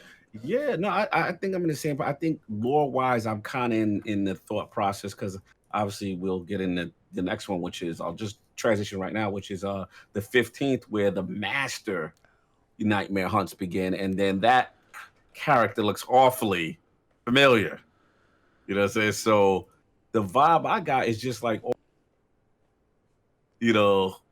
tormentors we get a chance to face, and with the Omnigul's and the whatever. Hopefully, I actually want to fight Gaul for some reason. I don't know why, but I kind of miss Gaul. I felt he was going very quick. He had actually a cool story. I respected the dude, and then he kind of got he got a little high and mighty. But yeah, I'm all right fighting him again. Fogoth will be interesting. Absolutely. So that's the vibe I got. So that's the 8th. We got Nightmare Hunts. We don't know what they are, but we're going to see the Adept version in the first week. That's what it sounds like. And thanks to Slayer for pointing out, by the way, the icon next to the raid launch is Shadowkeep, not the season. Yes. That is true. Okay. But I still think they're going to tie together. So I'm waiting for that. Yeah, I agree. I think it's literally post-raid. I mean, Luke, during all his interviews, to events leading to other events that set off stuff. I think the raid completes. We piss the Vex off royally, and they're coming. It's going down. Oh, yeah. Mm-hmm. Now, what is on the 15th? Because this is brand new information. Yeah, the 15th, we're talking about the Master Nightmare hunts, correct? Yeah, that's what I'm talking about. We haven't seen Master before. Yeah, that's what I'm saying. Master is brand new, dude. That is like, new. What is that? That is the 4th difficulty? Because it wasn't hard enough at like 950 already. Like, what the hell, man? Yeah, Master Nightmare hunts, man. We got that going. Esoterical solo this one on day 1. So, yeah. Shout out the skills. Shout out. Iron Banner on the same day. I'll go ahead and save my 1,300 Iron Banner tokens I've got and just dump it into the new season. 22nd, we get the exotic quest Leviathan's Breath. Interesting name for a potential heavy bow. I know. Do you think we're going to be related to the Leviathan since everybody has it for free? Like, we going back and we getting this from Callus? One would assume. Names tie together, but it is seasonal, but it's Vex. Are we going back into fight? Are we going to apartment 2B and fighting the dumpster, the garbage disposal? Callus wants something. Callus is like, excuse me, I rang my bell. I need service. Exactly. Smithers Guardian needs you. Oh my God. Yeah. No, I thought. Oh no, never mind. I got that wrong. Yeah. So that's the seasonal quest. So that's part of the season. Right. And then we got Festival of the Lost returning. All right. To 29. That's fine. There's something more important right next to it, though. I know, but then we got something over there. Literally saving for you. I was like, I said, oh, he's good. This is him. So I'm going to leave this one to you. What's happening on the 29th? The 29th, we've got the dungeon launch. This is all the glory that is the dungeons. Woo! Woo! Woo! Shout out to Nine Hydras. You know man, if he's got a hand in this one, I want to shake his hand. Oh, man. Awesome dude, by the way. But, real cool dude. Real cool, yeah. Oh, but seriously, the dungeon launch... What do you think? I don't know by the image. I mean... Like, I can't see enough. It's in it's in Shadowkeep. It's in Shadowkeep. Looks like it, for sure. The only thing we've seen is, like, they mentioned a dungeon. There are these, like, rotating cylinders with spikes on them that are doing this up and down. Sorry if you're listening to this on audio because you can't see what the hell I'm doing. But it's, like, 3 rotating cylinders that kind of move up and down on a track, and they have, like, rotating spikes. So it's going to be, like, kind of a, not platformy, but almost like an old little puzzle or timing thing that you got to get through. So...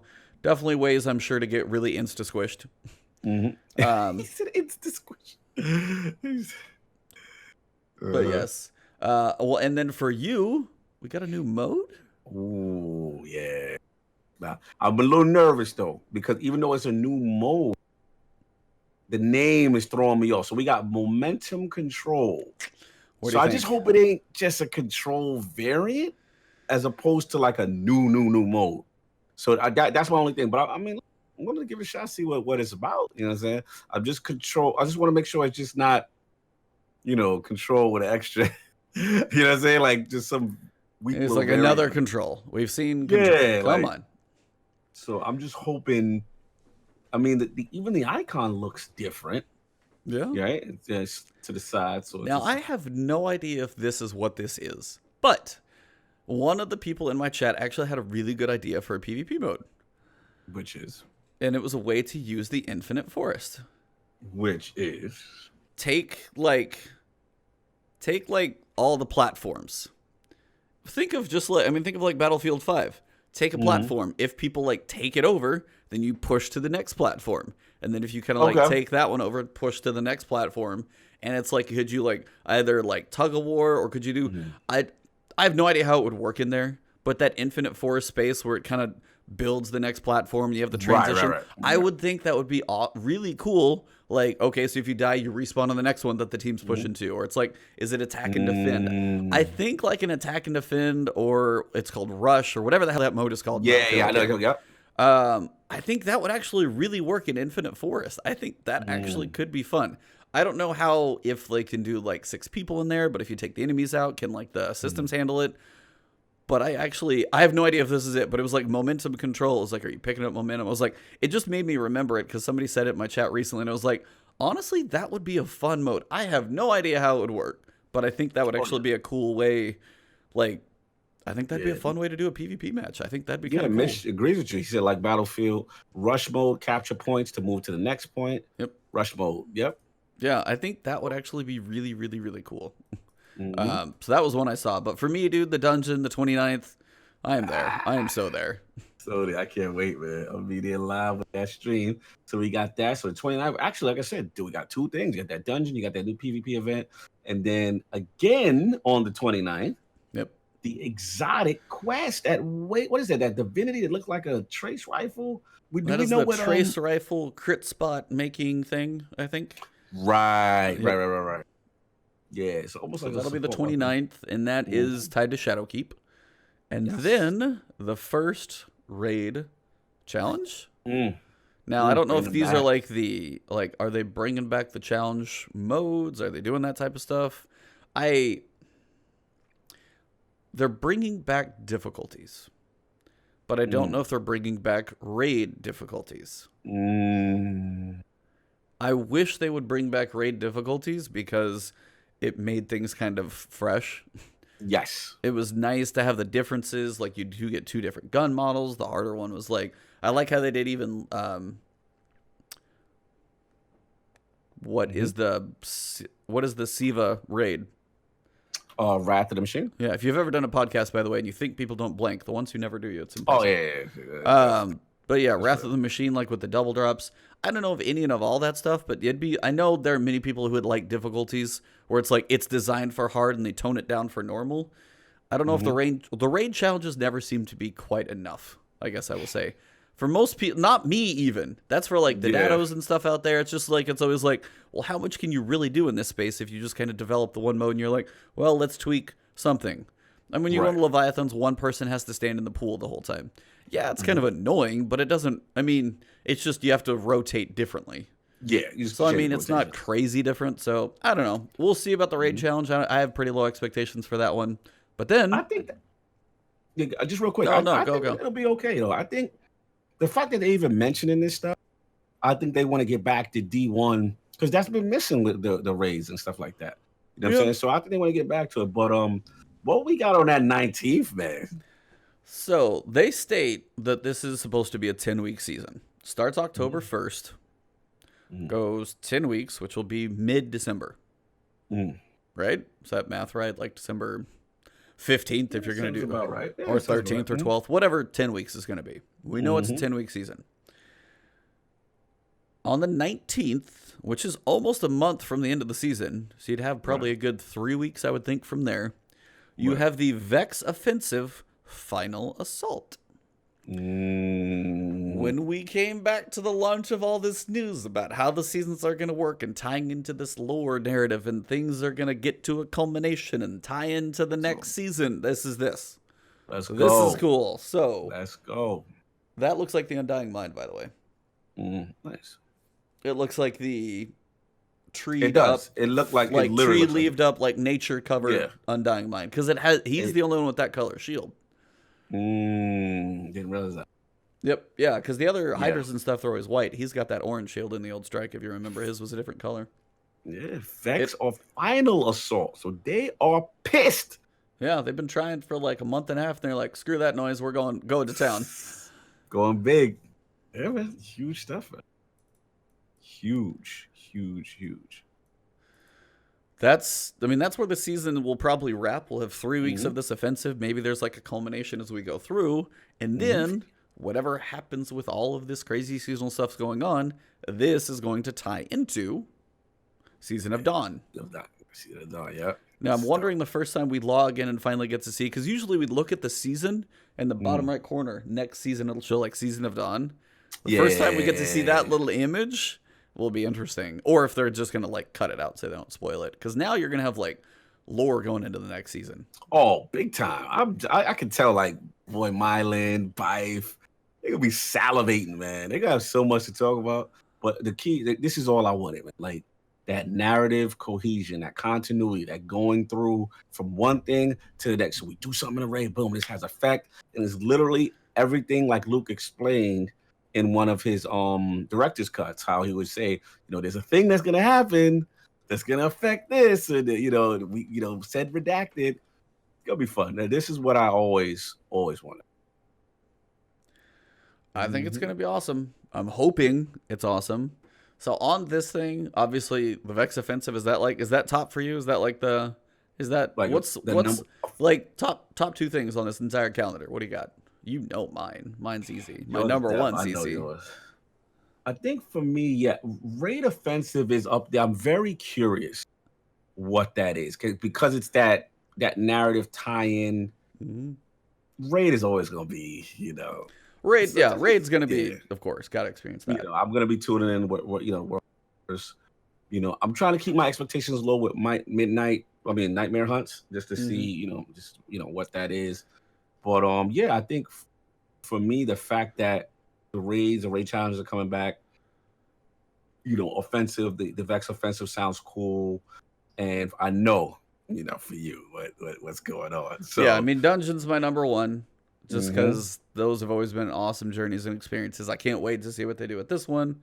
And for me, I mean, I know the raid's coming. I know the Vex Offensive, I honestly can't wait to see.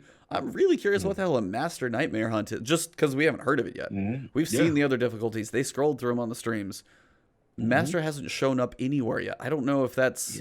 Is there going to be one a week that's a Master? And that's like... bonkers crazy. It takes is it going to be above? Is there anything that's going to require above 960 power? Yeah. Is there anything with that seasonal power when it comes in time? If we're 2 weeks in, how high are we going to be? I don't know. So, yeah, it's the Vex Offensive ties into the story. We have a name on it now, but I'm intrigued about that. But for me, it's I want to know what the Master is because, we're talking 4 difficulties on an activity now. We don't have much of any difficulties on activities right now. That's true. I will be curious how those are tied in, and then of course the dungeon. That's my. They seem to be they seem hell bent on bringing difficulty back, challenges back. Last question as far as the dungeon. Do you think it's going to maintain its 3-person fire team raid-like experience?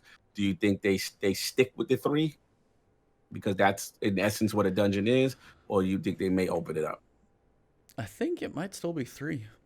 I think if a dungeon, if they still design it around being soloable, I don't think you could make it 6. Because then if you make it a 6-person match-made activity, you design it for that.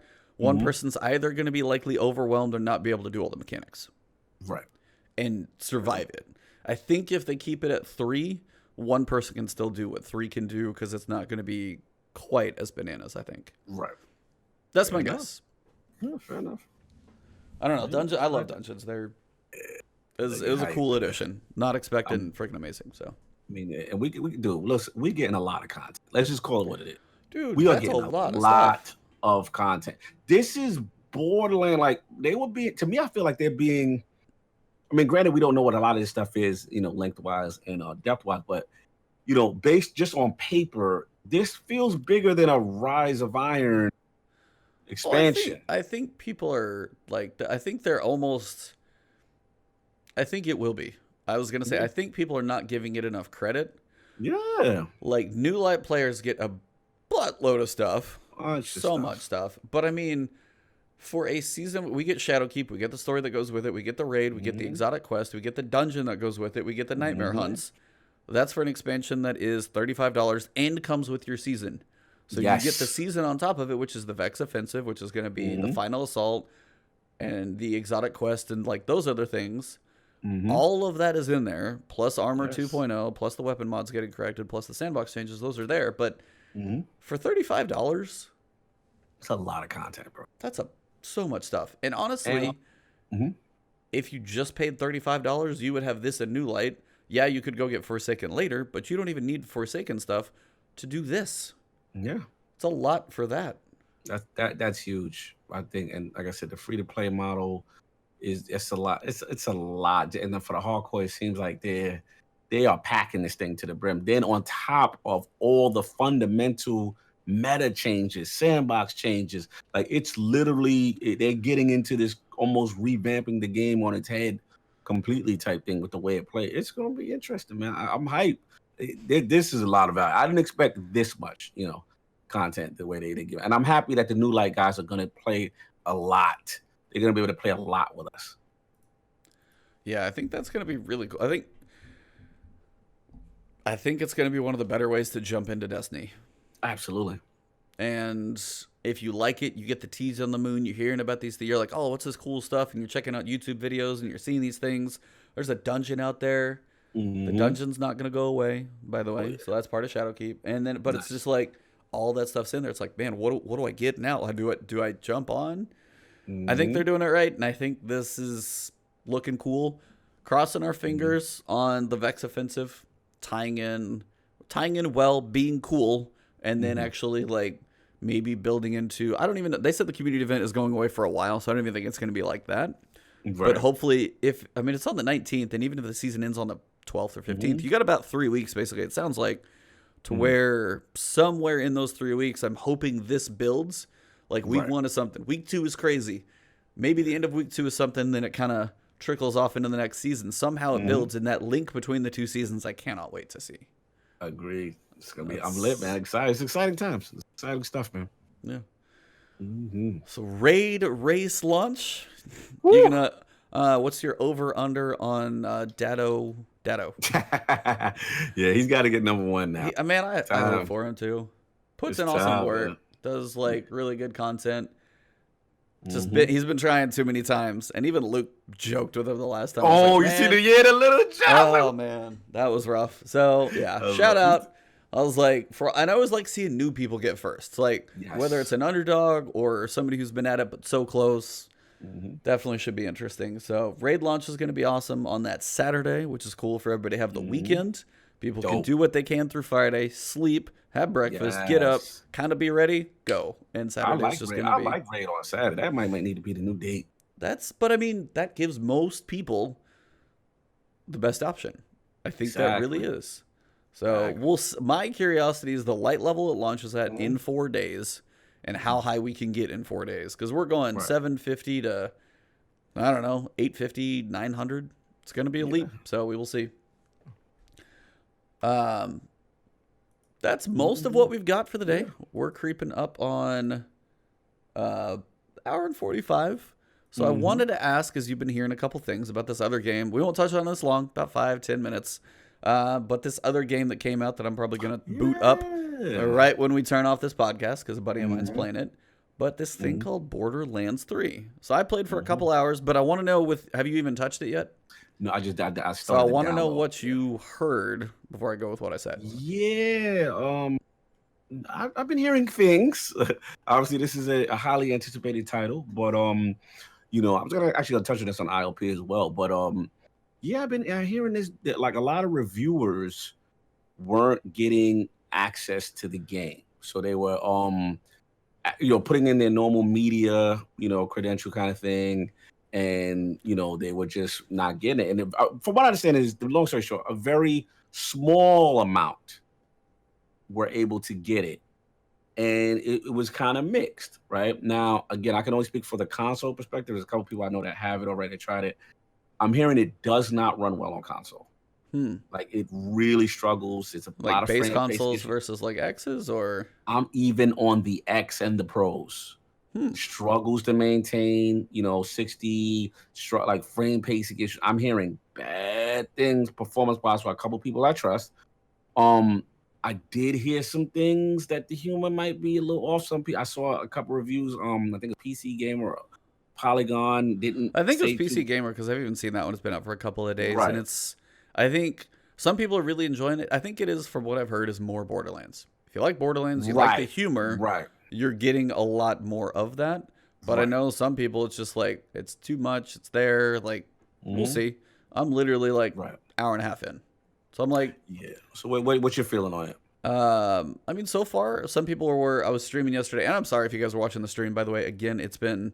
Like right now, it looks like it's been fine, but I've had definitely some drops lately. I don't get it, so I'll get a mess with that. But people are asking, it's like, does it look less cartoony? And I will say it still is cell shaded, but it is not Wind Waker cell shaded. It is Right. pretty solidly detailed. Like I picked Zane. That's what I was going to go with just because marksman type stuff.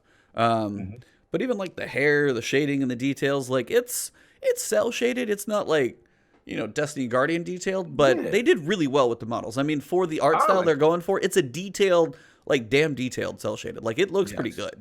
I mean, I'm playing 1440 on PC. Looks pretty crispy. So doing that. So far, so good. But it's so early far not. Yeah, I mean it's early. I'm like an hour and a half in. Feels kind of cool. I will definitely say, ammo mechanics are something I got to get used to in that game, and that may be the game. I've never played a Borderlands, but I was just going through fighting. There was a whole lot of these little scrags or dogs or something I was fighting, and there's just quite a few of them kept coming. I didn't have the greatest of weapons, and I was like running out of ammo. I'm like, where the hell do I get him? I was like running around my little shield trying to punch this final dog, and I was like, nobody dropped me ammo. What the hell? And I ran back to a vendor and picked some stuff up, but man, I got to figure out an ammo kit situation. But I mean, it's got a lot of depth. There's going to have like little shields that you level up your shield. That has a stat to it in itself. Weapons, of course, have crazy amounts of stats. There's skill trees that you'll be unlocking. So I mean, it seems like it's definitely going to be a fairly deep game. How far you want to go, and the roles, of course, are going to be crazy. And I think I'm headed towards the mission that I played with in Guardian Con. So there's the mission that I played there is I think what I'm heading to. It's like your main first thing that you'll fight. So I fought one goofy little guy with a knife, kind of shot him and ran around and just played keep away. I kind of miss my Destiny mobility though, my double jumps and the double jump. yeah, just being able to I guess get away or just it's like I feel like I'm just a human running from other humans, and I know I'm not faster, and I guess that's how it's meant to be, but it just it's a different game. So, I don't know. I'm going to try it for a couple weeks. Shadowkeep's definitely going to take me away from it, but I got 2 weeks and not much else on the plate right now. I do need to run Crown of Sorrow in the next, 3 days, though. So Yeah, facts. I'm going to hold off on a couple other raids I really want to run, but I want the Armor 2.0 versions of gear. Especially Leviathan stuff and stuff like that. But for you, you got to get in there. You should, what you call it. That's the only thing for my title. So nice, you get it done, man. But yeah, so I'll be experimenting on Borderlands. If my streams are not terrible, you guys can come check it out here. But that's probably what I'll be doing for a couple of weeks. Seeing how it goes. Dabble in Destiny stuff, kind of getting ready. Do a vault clean out at some point. Clean up the mods, kind of get ready. Vault clean out? Oh yeah, vault clean out. I will be keeping a few things, not much. Like the god double roll, like machine gun, scavenger, and loader. Like I'll hold on to that for a little bit. Yeah, because I don't know how long those perks are going to take. But then I mean, most of it's going. I mean, I'm going to go if it's kind of split, kind of half. It's going. Yeah. What do you got left? What do you got left in the next couple weeks? Me, like I said, just a lot of weapon clean. Basically, I'm just trying to have the most productive weapons for different situations and different archetypes. So wherever the meta go, I'm gonna be right. You know what I'm saying? The meta is, it's gonna be, scouts. We good. Got all the scouts I need. Got my catalysts done. You know what I'm saying? That kind of thing. So that's really what I'm doing. And then I'm farming a couple of guard rolls. Like I told you before, I've been in the menagerie a lot. I'm gonna get the heroic one done for the Izanami catalyst. Nice. But I'm also farming the I want that Imperial Decree with the trench because I basically want the escalation protocol shotgun in the kinetic slot. So I'm farming for, and they just won't give me that damn trench barrel. That's what I'm going for right now. I'm just like, come on. Wait those last couple weeks, if you're getting 5 drops at the same time or something, that's going to be your time to farm. So that's what I've been farming. Yeah, I've been farming. Well, you said 5. Hold on. It adds per week until Shadowkeep starts. So it's 2 possible 3, 3 possible 4, 4 possible 5 as you go through. So that last week, you're going to be just swimming in guns. Oh, interesting. Did not realize it was most. Yeah, I'm getting called out cleaning my vault. See, my brother joked I need to be about 2 drinks in on a Saturday night doing a vault clean out ASMR stream. Yes. That needs to go down. Yeah, that might have to happen. So, yes, goofy Saturday night. If I'm not doing much, no plans, quiet night in. Couple drinks, boot up the stream, have stream voting on be like, keep it or go. Give the thumbs up, thumbs down. Just Start breaking them down. I'm tuning in for that. I'm all about this. There we go. It's got to happen. No doubt, no doubt. What? Vagabondo. Thank you for the gift there, Vagabondo, of course, always. But that's most of what we got, I think. Covered a lot of it. It's been still a decent week of news because we had the interview. We had, and then this thing. Only a couple weeks left to go, man.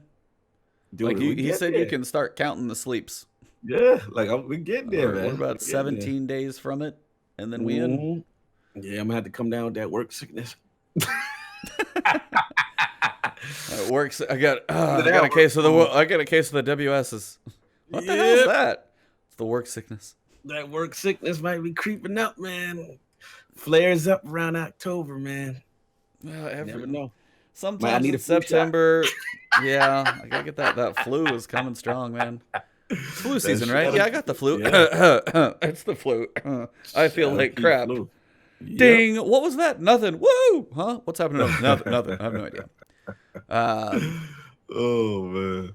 But yeah, that's all I got. So you guys know where to find me, Ebontis, everywhere. I'll be streaming, playing some Borderlands, doing some vault cleanout streams. Just follow me. You guys will know when stuff's coming. It's me. What do you got coming? I know you got some stuff coming up. Yeah, in terms of in general, that's still just in general with the ILP and everything, that kind of stuff. What you mean? Yeah, just I think we're at the point of like kind of wrapping up. If you got anything else you want to add? No, yeah, for sure, man. You already know me, Lord Cognate, Iron Lord Podcast on YouTube this Sunday. Special guest, man, the Lord of Video Production is the Colt Eastwood. Long overdue, huge in the community, man. This guy does tremendous graphics, thumbnails, video.